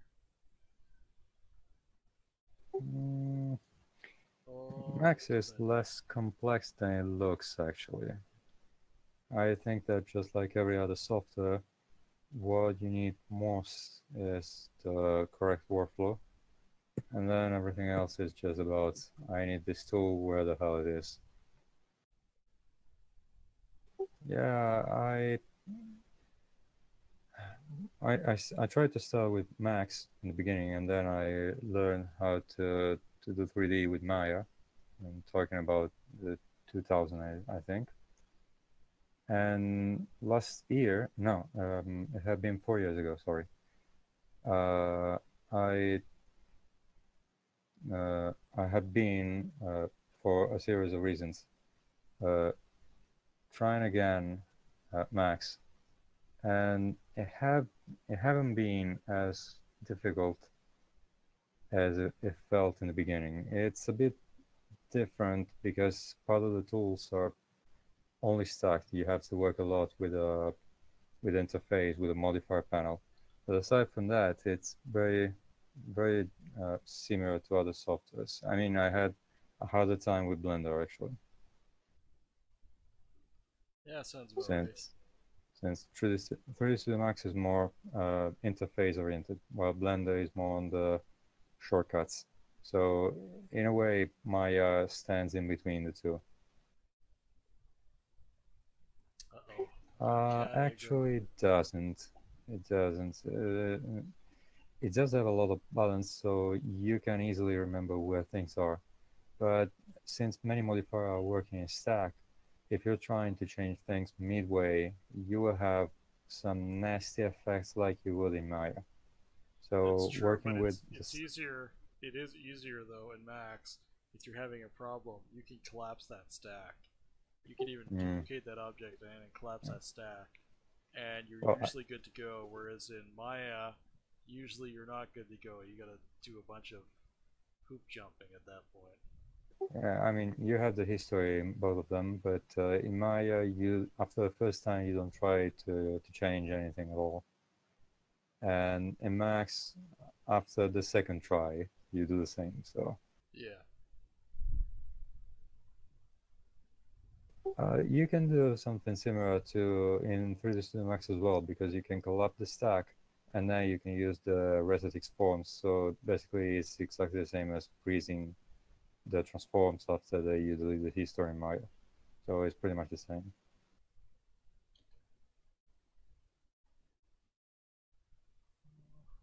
I could. It's just that probably my Max suffers from an old concept. You know, both Maya and Max have been updated, but their core haven't been changed that much.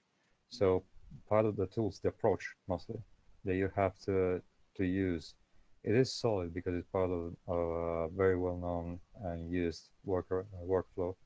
But still, at the same time, there are some activities, some things that you have to do that feel like they haven't been fixed in the issues they cause, and that you have to go around in order to make things work. You know, something could be faster and they're not, and that's just it. I agree there. Which is why I love doing my modeling now in ZBrush. Yeah. You know, it's fast. You just can't. Yeah. You can't argue with that. Speed is everything. I mean, we have been talking about this the other day, and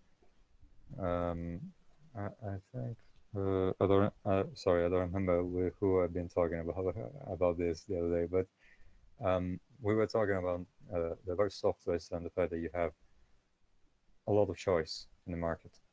And the point of that is that, in my opinion, it's not a bad thing, because having more choice means that if using a tool is a chore for you, whether it's used by other studios or not, having more choices, uh, having the chance to use a different tool that has a different approach in order to do the same thing, maybe it suits the way that you think, the way that you learn how to use tools better than just the software that everybody else uses. We're all we're all unique in this sense, the way we learn and the way we operate. So if having more choices give you the chance to do exactly the same thing in a way that you feel more comfortable in doing, then all the better. I agree with that. 100%. As long as it's not Blender that you're doing it in. It's the old conundrum of which software is better to do modeling, to do animation, to do. Every software does exactly that. It's just that some software have more specific tools like Maya for animation, but it's just that. It's not that other software don't have choices that give them as much flexibility as Yeah. Maya. It's just that Maya just comes up with those tools. So if you want to start with one and you're having in your mind, I want to do that, you might give it a spin. Maybe it works for you, maybe it doesn't. It's not like you're forced to learn that because it's the best there is. It's not. It's just a tool.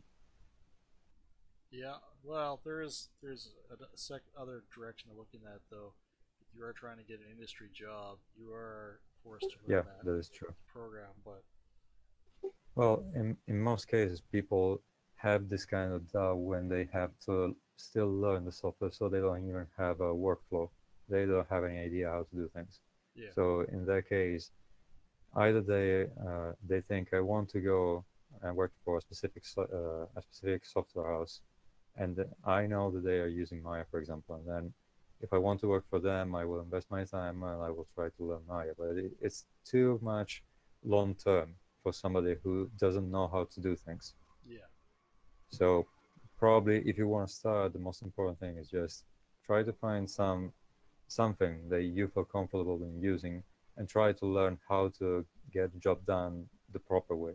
And then you can just invest another 2 weeks up to a month to learn how the software that the company you want to work for works, and then you just learn it. It is easier probably to learn something if you have motivations, absolutely. other than say just I want to learn Maya. It's very difficult. If you want to learn Maya, you have to decide what do you want to focus on, because if you want to learn the entire software, you will never finish. It's a never-ending task. So you have to have a very clear understanding of what you want to do, and that's very difficult for somebody starting. So Just begin with something that you like and then go for it. Clearly, finding a good course, possibly, with a tutor who can just guide you is better because it's going to cut down the time by years, probably. But other than that, Well, it's hopefully. all experience. Oh, yeah. A lot of luck is involved in that as well because finding a good teacher is not easy, actually. But That's yeah, true. And well, and sometimes it's a good teacher, but maybe the right teacher for you too, right? yeah, yeah. It's we come back again to the fact that we all learn in a very specific way. So if you are not learning uh, things the way that your mind works in order to learn things, you can have a very good teacher, but you won't be able to make the fullest out of it, and that's pretty much unfortunate. If you can find a way to learn in that condition, but still. Yeah, YouTube and Google are good choices, but the problem with that is, and that is the reason why I said if you can find a good course with a good tutor is better. A good tutor can tell you the basics, and if you have doubts and if you need help, he is there. With YouTube and Google videos, you don't have that kind of help, which No, you means sure don't. one of the problems that are there with tutorials in general is that they are thought starting from some assumptions. You have to know how to do some specific tasks already, or you have to be receptive for some things because I will explain to you how to get to point A to point C, but at some point I will just skip B. And if you're not receptive for those kind of things, you will have a hard time getting to understand what's going on. You will be able to learn how to mimic what I'm doing, but you don't understand why I'm doing that. And understanding that is going to take a lot of time. I'm talking years here. Oh no, I Yeah, 100% agree and with you. and you pointed out the right thing. It takes time. It takes a lot of time, and it's your time. Nobody gives it back to you. So finding someone who cuts down that time for research, especially in the beginning, is very important.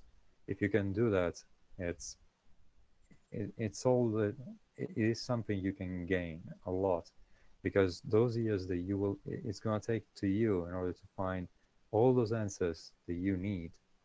It might have taken just a couple of months. So if it took, for example, 3 4 years, I'm just going with a hyperbole here, but if it takes such a long time, if you had followed a course and attended a course and you learned how to do things, those 3 years were spent on more advanced stuff, which would have been way more beneficial for you. Yeah.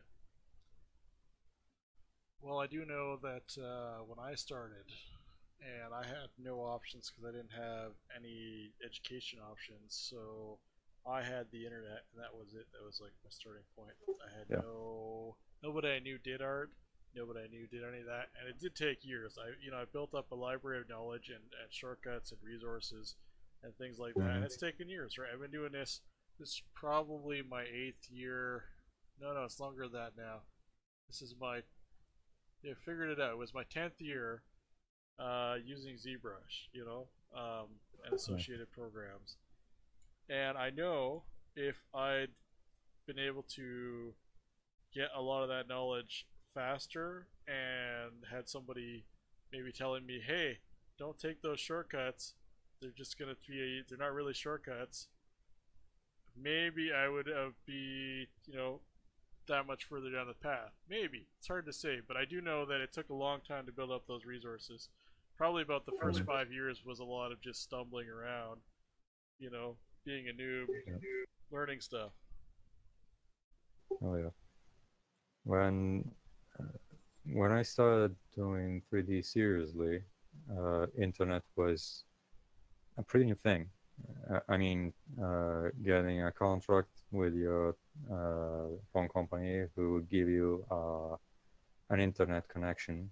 It was all very sketchy here in Italy, but um, in the beginning, when I started, it was the beginning of internet, so there weren't too many tutorials, especially not video tutorials. You could find only the text ones, which meant you had to do a lot of reverse engineering because there were always wrong values, wrong images. You had to figure out why the tutorial was telling you to do something and the result was exactly the, it was almost the opposite sometimes. And that was taking time. You were weighed by the tutorial itself.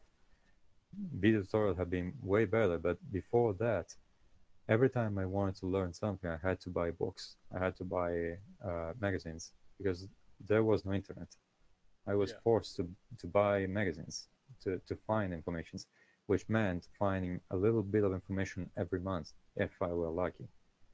And uh, I believe that we are, especially people who want to learn now, pretty lucky because the way we exchange knowledge is so much faster, and we have so many knowledge that have been given by people working on movies and TV shows and video games, and most of that knowledge was something that you were able to learn only by working for companies in the past.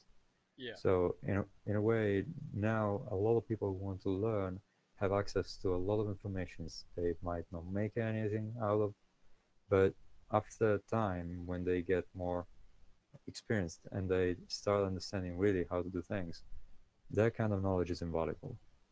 And finding new courses, even for cheap, it is something that you can have now. You might not have a tutor still, but you can find a lot of courses. So there is a lot of choice. You have a lot of possibilities that in the past you didn't have. And as you mentioned, Sandra, the only way in the past was attending a course. It was to go to a school, and you didn't know what kind of teacher you were going to have or what kind of um, things you had to study. You know, some of those things were generic knowledge, something that you might not even use for your work, so wasted time basically. Many courses are still like that. So Yeah, it's true. I've seen a lot of bullshit tutorials out there, but you know, yeah, at Mimi, least it's available. yeah, Mimi, um, I had to strive a lot in order to build the knowledge that I have, and I when I started attending some courses, and I had halfway or sort of intermediate advanced knowledge, I didn't have a great, um, I didn't give a great value to the teaching of some people because it was too simple or they were skipping some things. So in some occasions, some of my classmates were asking me things that they should have asked the teacher. But after I started teaching myself, I realized how difficult it is, really, because you have a limited amount of time to give information that should be on point, that should be interesting. You should give people time to practice, which takes time away from theory. So it's not that easy, actually. And every now and then I have this kind of problem myself because I want to give as many information that are useful as I can to the guys that I teach to, but at the same time, sometimes I'm not able to do that. I had to skip some parts because they are not able to understand that kind of knowledge at that time. So it's more beneficial for them instead of giving too many information and confusing them, to give information that they can use on the moment and then grow up from there. It's it's not that simple, honestly. It's sometimes it makes things quite complicated for me as well. And again, I care about that, and Well, I I'm tell you, still working in order to give as much as I can in a way that they can use. every time I think that I would be fantastic at teaching stuff, I go and try to compartmentalize my ideas, and I realize that I don't really want to do that. So it's that I don't. I like the being able to give tips and things like that, but I don't think I've been able to like sit down and like force myself to sit down and write down a whole workflow series, for somebody. Hey, here's a course, and Yeah. you could do this. from start to finish. As much as I would like to, I think so. I commend you for doing that. As a teacher, I Hmm. know it's a tremendous task to undertake. I mean, last uh, the last lesson that I did was about lighting in a real engine. And since you have to work with a second set of UVs, I had to explain to them how to do a little bit of unwrapping, which was needed since you cannot have any overlap. But the problem with that is that outside of the automated process, explaining how to do a proper unwrap by hand, it's time consuming. It really And since is. the lesson was about lighting, it was kind of complicated for me because I couldn't show them everything. I just tried to explain the basic concepts and things like that. And they were used to use just a UV modifier. So they were quite limited. They didn't have a background in graphics, so some of the concepts were something new for them. And explaining something that is complicated in itself, it should take a lesson in order to I would get them. agree with you there. Yeah. It took me a long time to like understand, have like what I would consider understanding of unwrapping. Um, Hmm. I watched a lot of tutorials. It made no sense to me. So I sat down and I did it a bunch of times, and I got pretty okay results. Still didn't make any sense to me. And after doing it a lot for a couple of years, finally some stuff started to click. I was like, oh, it's origami in reverse. Or if I'm well, I used to do at Max. I do a lot of hard surface unwrapping. I'm basically flattening this with a planer thing, and it just, I don't know. It just took a while for my brain to go, okay, this is what I'm doing. It makes sense now. Yeah, there is always that aha moment when you finally get that little step that you're missing, and you don't understand why things should work in a specific way. Sometimes I had a similar problem with the retopology, since we mentioned topogram earlier, and I still didn't find that too comfortable to do. It's not that I don't know how to do it, it's just that it's time consuming It in a way. really is. I know that I should separate, just like I do with UVs, in smaller chunks, the construction, and then put everything together basically. But you get caught in the work, when you start doing things and then you start adding too much detail on some parts, or you lose track of time. And if you get distracted, that is working against you mostly. I am a teacher in a private course, basically, for architects and engineers. And I have been teaching Mentor-Ray, V-Ray, and Unreal Engine for architects. Probably in the next years, I will try to see if I can teach them Arnold, since it's substituted Mentor-Ray, and we'll see what else. Because I've been asked to teach Maya and ZBrush, but things start becoming a bit too complicated if I have to do too many courses. Yeah.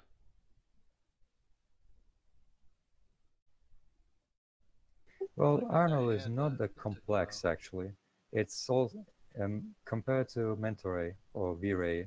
I'm not talking the V-Ray Next. Now V-Ray is thought to be as simple as pushing the render button. But in the beginning, it was very similar to Mentor-Ray, and you had to have a very technical knowledge about what the engine was doing and how you could cut down time. Uh, and there was also a difference between the way the render engine were working. But softwares like Arnold are working on an unbiased kind of approach. So your choices about what to limit the engine to do are very limited. This kind of render engines are just calculating everything basically. So it's less complicated than it looks. The point with render engines is that you start thinking that you are simulating light, so you have to work in a way that is consistent to the scale of your scene, which is paramount, and the values that you are using with light and the camera for the exposure, especially. In softwares like V-Ray, it makes more sense than others, probably. But still, they are working pretty much the same. So even if you want to move from, I don't know, from Mentor A to Arnold, it's not a difficult transition. It's not that annoying. Aside from the case where you have learned too many softwares and then learning a new one becomes bother, you know, because that happens as well. Yeah, I'm definitely at that point myself where I've learned so many of them now. It's like Oh you yeah. spend all your time learning the relearning the new navigation, so that you can then remember it, and then you go back to your other program, and then you're like scrambled. You're like, which way do I navigate in this? Which way do I navigate in this? Oh yeah. Sometimes I have fun explaining some things to the students about part of the part of the work that doesn't exist anymore because the software takes care of it. But since I come from a time when you had to do some things by hand, like creating the global illumination by hand, Right. explaining to them what is going on with the daylight system, for example, it's kind of funny because it gives a little bit of history about what is going on and why. I don't remember how to frame this back. Oh yeah, 5 programs. I I can tell you in almost 20 years, some of the softwares that I studied because they were looking promising don't even exist anymore. And some others came out later and took that kind of technology. So I understand how things work because I've learned from the very initial softwares. So Yeah. it's so annoying now learning a new software. Yeah, I can see that. I can see that. There are some render engines, for example. I have been looking with some interest the F-Storm, but then you have the Redshift that people love because of how fast it is, and then Octane that have been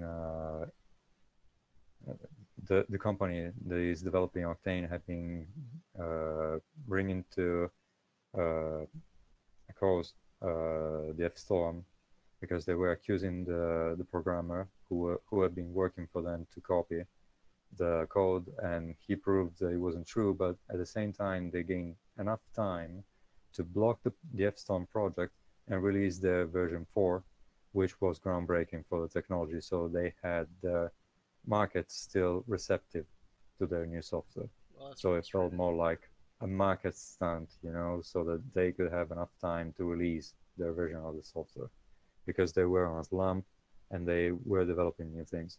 And now part of the new technology is getting integrated in new other render engines. So it is very difficult to keep track of what happens because of how fast technology is going and how fast one company is copying another one. Mentioning Arnold, you have a Uber shader, but that one is very similar to the principal shader in Blender, which is a copy of the unified shader of RenderMan.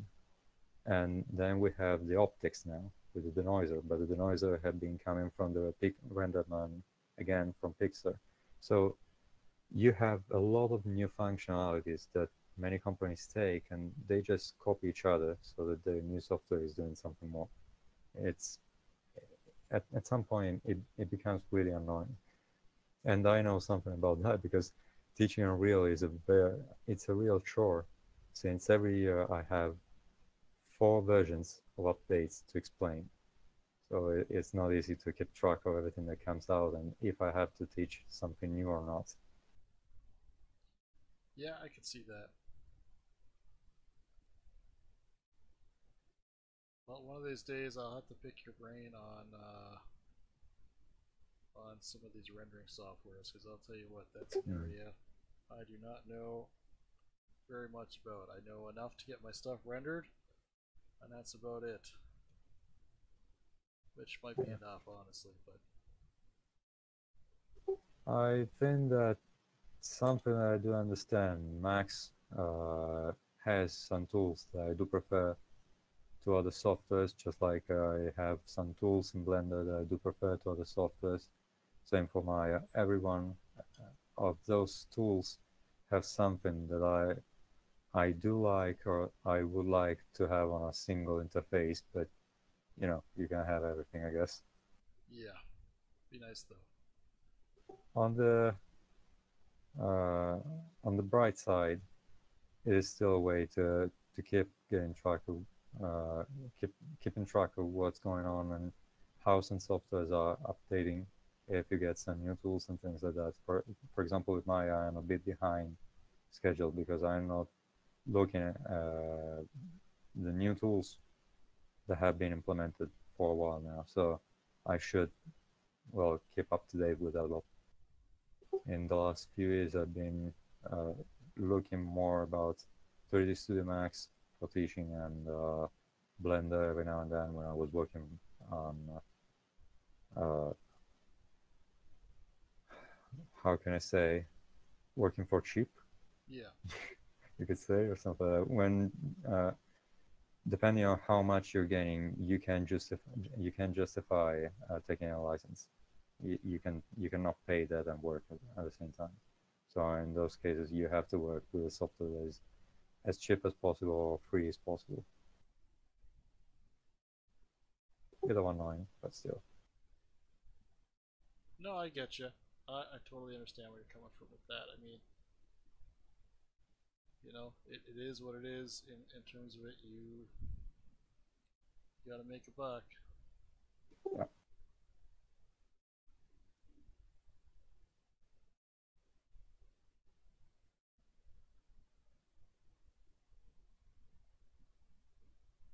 In a way, it's also true that Blender have been getting a lot of tools that up until now you could find only on 3D Studio Max or software like that, and you can buy them for I'm not calling necessarily a cheap price, but it's way cheaper than other competitor in the uh, business market, like the one with the big names, so like Autodesk or Adobe. Yeah. And so having, for example, the I don't remember the name of the plugin is from Blender Guru. In order to use True Skies, basically, you have an interface that gives you, uh, I think, a couple hundred HDRI already with previews, and the preview that you can have on the viewport is pretty much real time. Oh, that's So pretty good. yeah, it's pretty cool. And he developed also another plugin with foliage, so that you can have the chance to have more realistic grass, for example, and the same for rocks. You can find a plugin that helps with hard surface modeling. It does have a lot of plugins, and if you spend money to buy all those plugins, you spend still less than what you would with a single license for 3D Studio Max or Maya. So Yeah. it is so convenient if you're into Blender, though. Yeah, I'm not You into have to Blender. be using that seriously because I don't see spending money on plugins for software that you use just sporadically. How much good is it for you? It's bad geometry on here. I have to go back and fix this one later.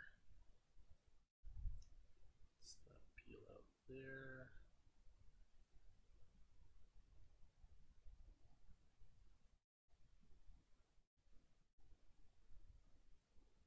So you're using Krita, GIMP, Photoshop, Centra.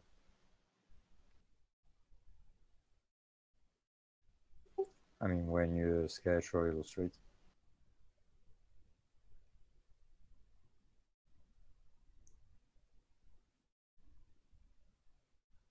Just let peel that there. Yes, she has okay right now. Just peel there. I kept saying this, but sorry if I have been talking so long.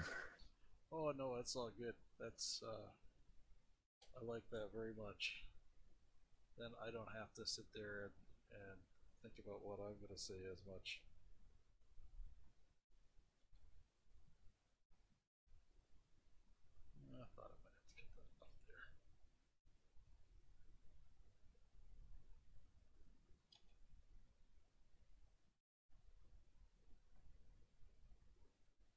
Oh, she had to go. That's why. She was probably taking a look at the watch. Yeah, I have to remember this. I created it, accidentally created. It's probably when I was retopologing it. I created a quad with two triangles in it. It's a Yeah. common thing on ZBrush when I'm getting rid of its like bad topology, dealing with its like spirals and stuff.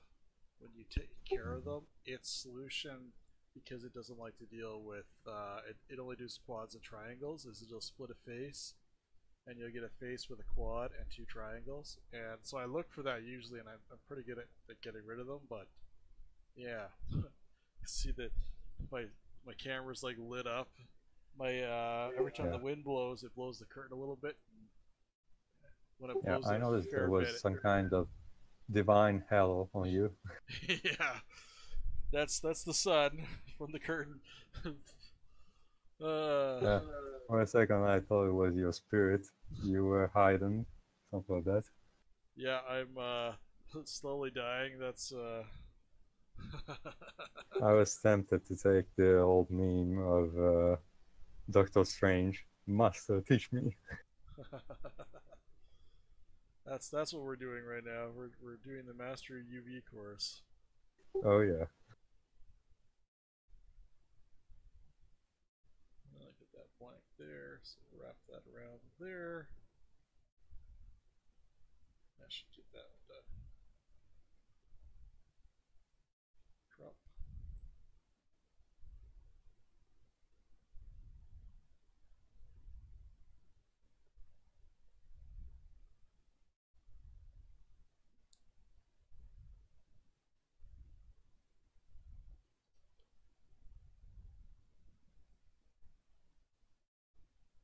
I can't believe how many little tiny pieces I had in that hand so far. Like I had an idea, I guess, but you know, when you unwrap it, you get the idea.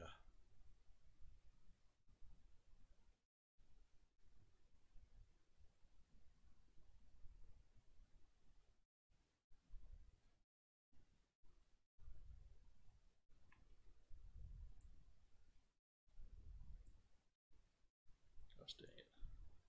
I switch it between using my tablet and my shortcut keys, but since I don't remember now,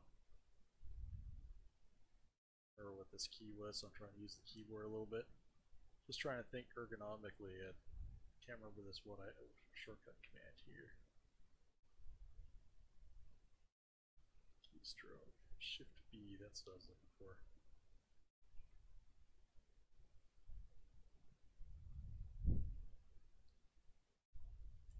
There we go. So many shortcuts. In a way, though, this program is pretty awesome because it's so shortcut driven. Once you know all the shortcuts, everything is fast, right? Yep. It's just learning the shortcuts. Well, that's mostly the power of softwares like Maya or Blender, after all.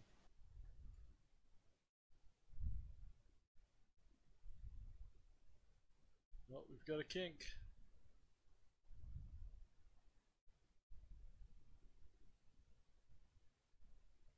Oh, there we go.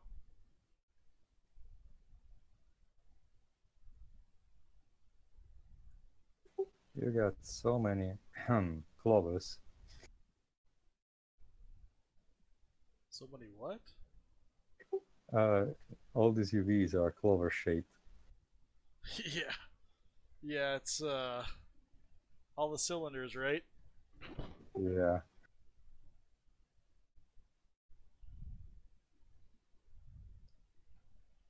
I mean, I could separate those end caps too, but it just for the Yeah. organizational purpose of this, it makes no sense to do it. Yeah. If I really want to like tightly organize those UVs at the end of the day, it probably makes some sense to do that, but not for this.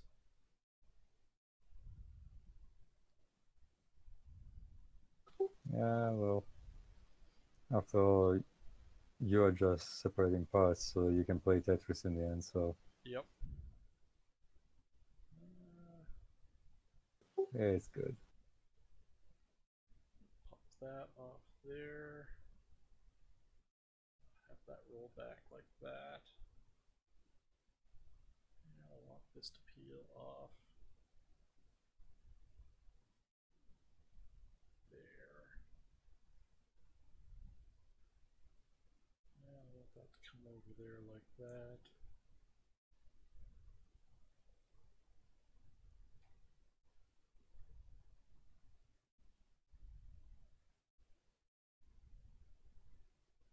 And I need this to come down, so that's going to come out. So I need this to separate. Maybe you will have to open up a bit more. Yeah. I'm going to take off this piece here. In fact, I'll take off this whole section. Because it won't peel off very efficiently. Like so, but it will. Well, what the hell? Let's go really extreme here.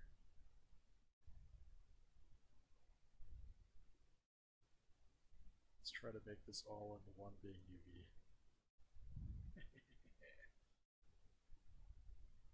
Either that, or you maybe could have cut the top part in half. So instead of detaching the part, the island, you would just open it. Yeah, I thought about that too. Pretty much like opening the head. You want to open the forehead, and it just becomes like a fan, you know.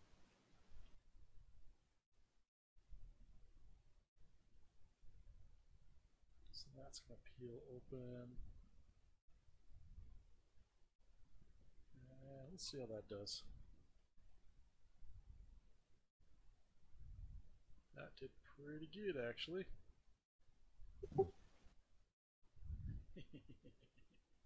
Oh, yeah. That's not bad. I'm gonna try and get that inside a little bit better. Because this is a bit larger piece, so.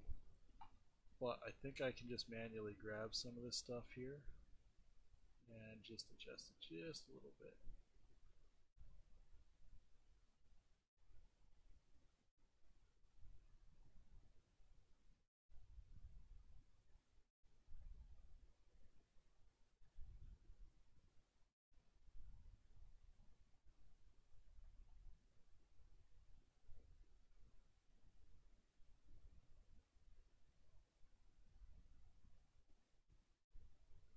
That's not terrible at all.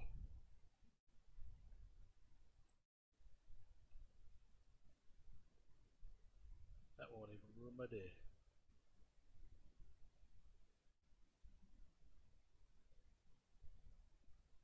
There is an inside detail, so possibly part of it will be covered by ambient occlusion and such.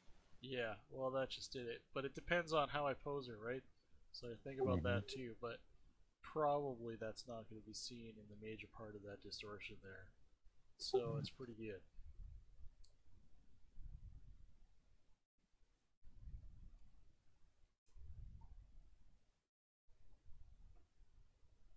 Do that upper arm now. Try to look at this the same way. This one might be a little bit more of a challenge to do as like one giant piece.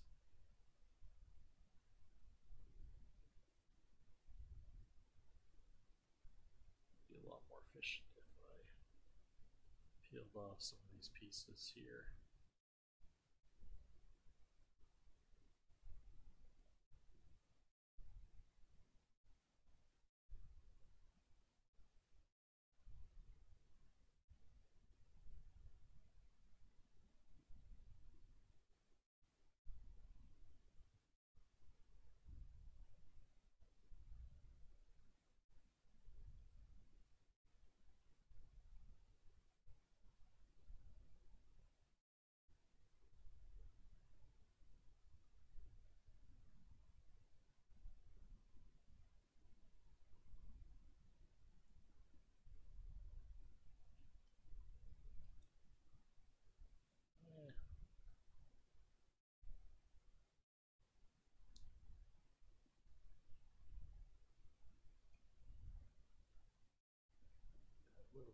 efficient that way.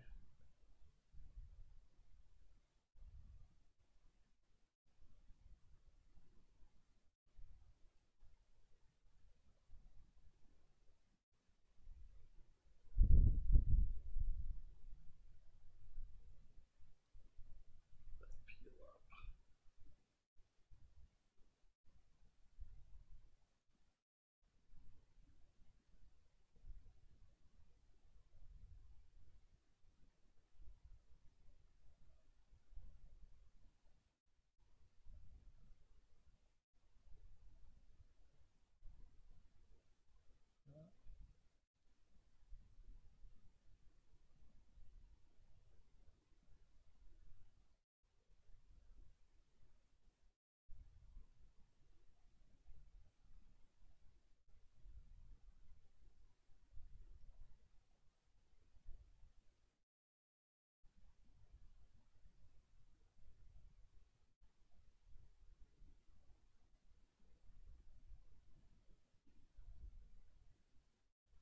Let's see if I got enough relief on there or not. Oh, there's always one area, right?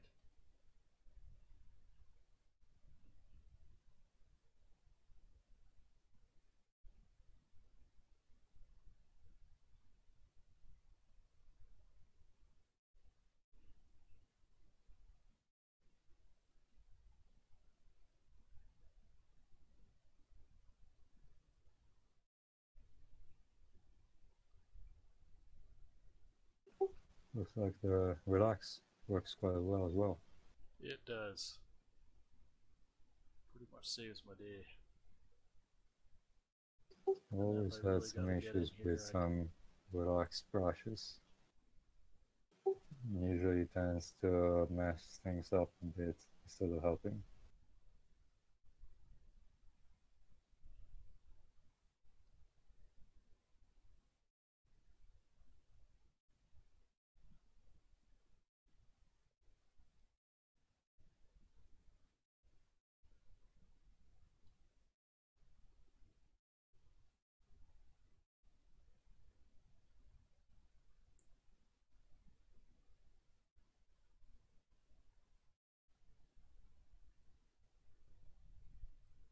So as long as the texture inside the green, yellow area is good for the stretching.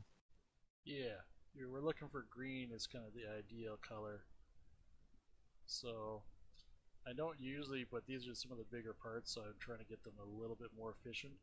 There's other ways I could go about this too, but you know, like recutting them, for example.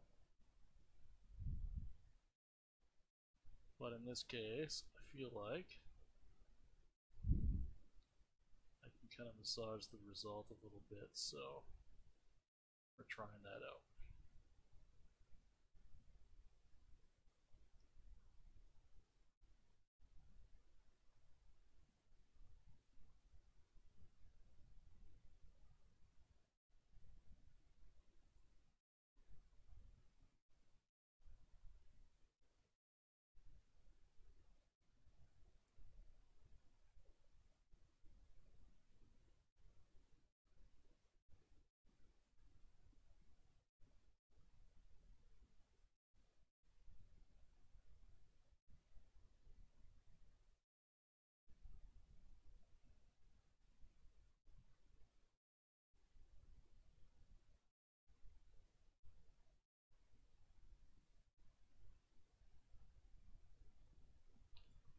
And maybe I'll try massage in there.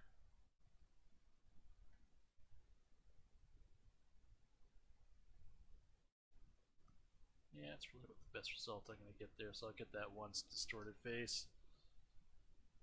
Let's see where that actually falls though.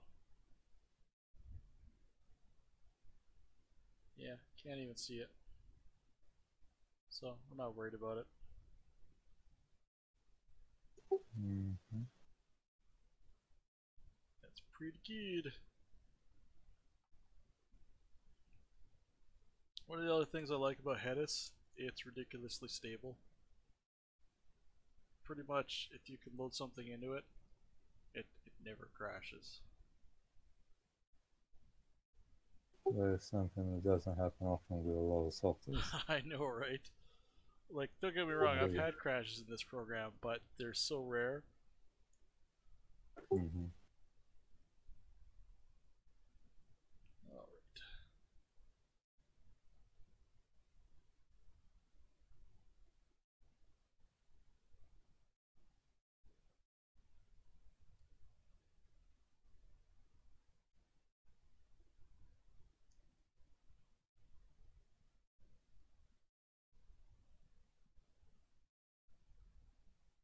So that's the cutout spot, so I want this to pivot around here.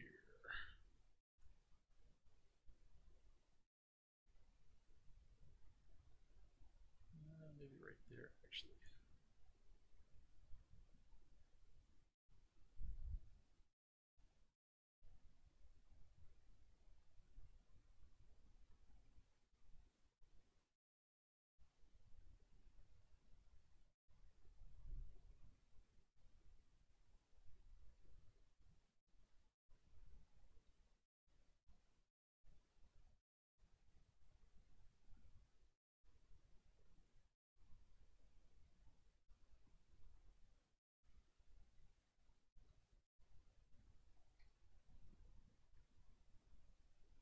That's gonna.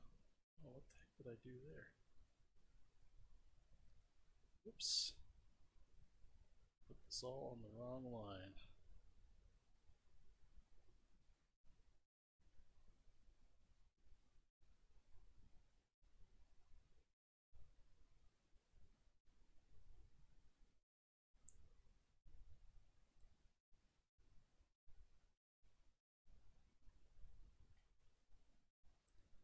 There we go.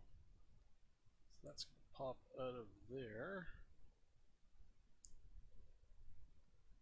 That's the front, that's the sides.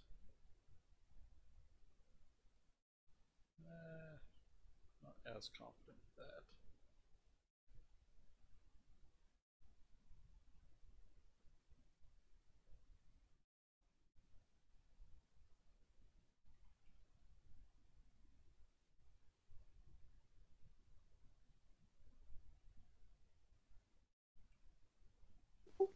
I'm really sorry to leave it like this, but I have to go to sleep myself. That's alright. I appreciate the company, Creel, and the How was conversation. it? It had been really interesting. I know this software, but I've never used it, so it's kind of interesting. I should keep an eye out for it. Yeah, take a peek. Yeah. I mean, I'm used to the old way, so this could be a pretty big improvement, actually. This is a good bridge between the old way, because I've done everything by hand, and my interest in this program was kind of. I didn't want to go with something that was a lot more automated. I still wanted to be able to do that really hand stuff, because automated, I can run ZBrush's UV Master, get a pretty decent result. When I Hmm. want to do hand UVs and get a really specific result, I want a program like this. Yeah. I have been trying the 3D code. They developed a different algorithm. Funny Yeah, thing, they did it by chance. They didn't mean to. It was a bug, actually. And they found out a better way to run. But still, I even with 3D code,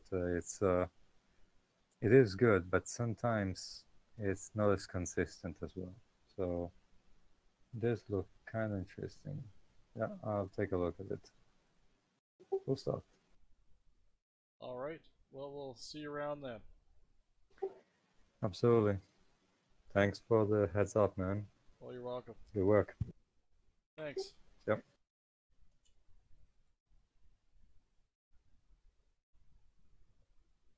And now it is just me talking to me.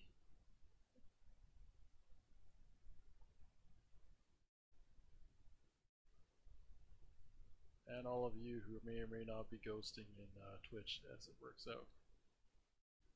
That's alright. Keep working on these UVs.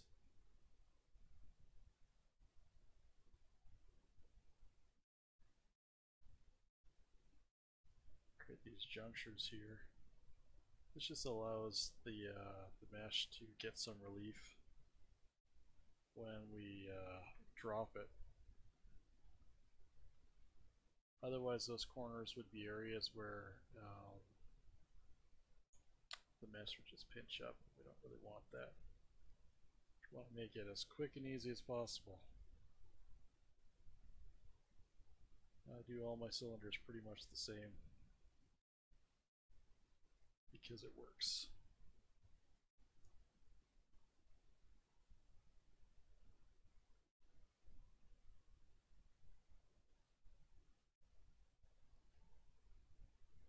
Well, I hear some poor kids crying.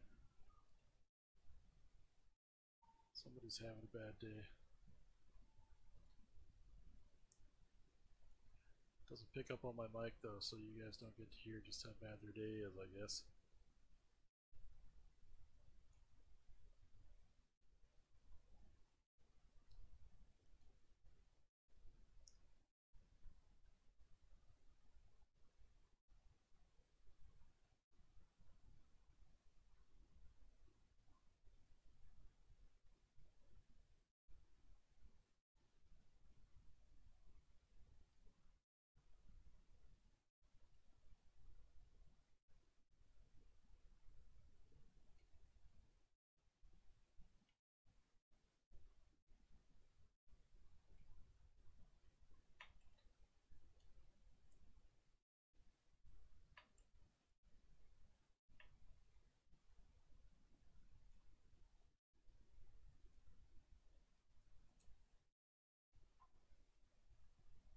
Alright.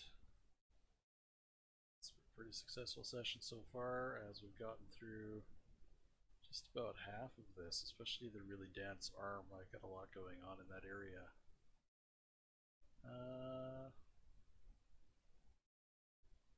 2 hours and 23 minutes. I'm going to try and give it maybe another half hour here, and then we'll call it. But if you have any questions about the UVs, I'm game to answer.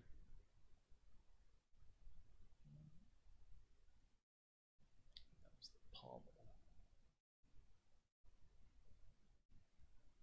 I'll do this just like my other cylinders.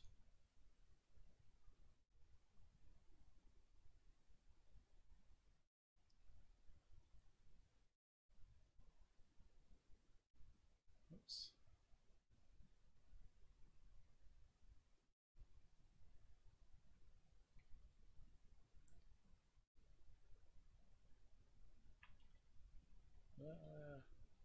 Too many shortcuts. Which is honestly why I have them on my remote, but I'm switching between that and the keyboard just so that I'm not hunching over in front of the screen the entire time you're watching. Let's get these shoulder pads out of the way. I see I got some problems with some of the overlap here. Partly because they're going to be a subdivision geometry, so we're working on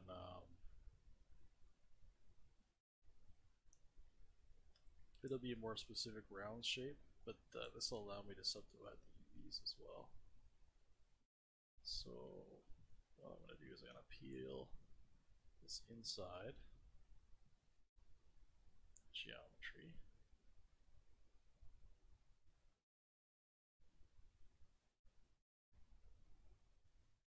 And what I want to do is peel it right back to there.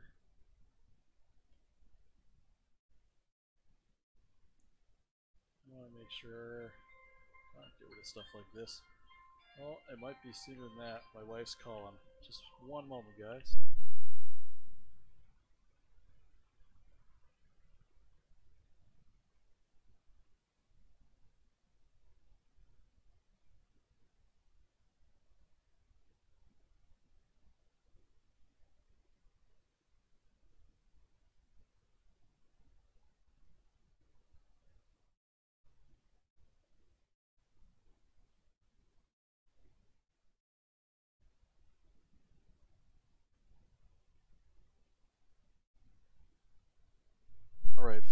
So, my wife just called. She needs me to go pick her up. So I guess that means I'm leaving. 9 o'clock at night. I may be back later. I will let you know though. We've done about half our mech now. So we will get the rest of this done probably in the next session. Thanks for hanging out. If you like what you see, hit follow, and I will be back again. Have a great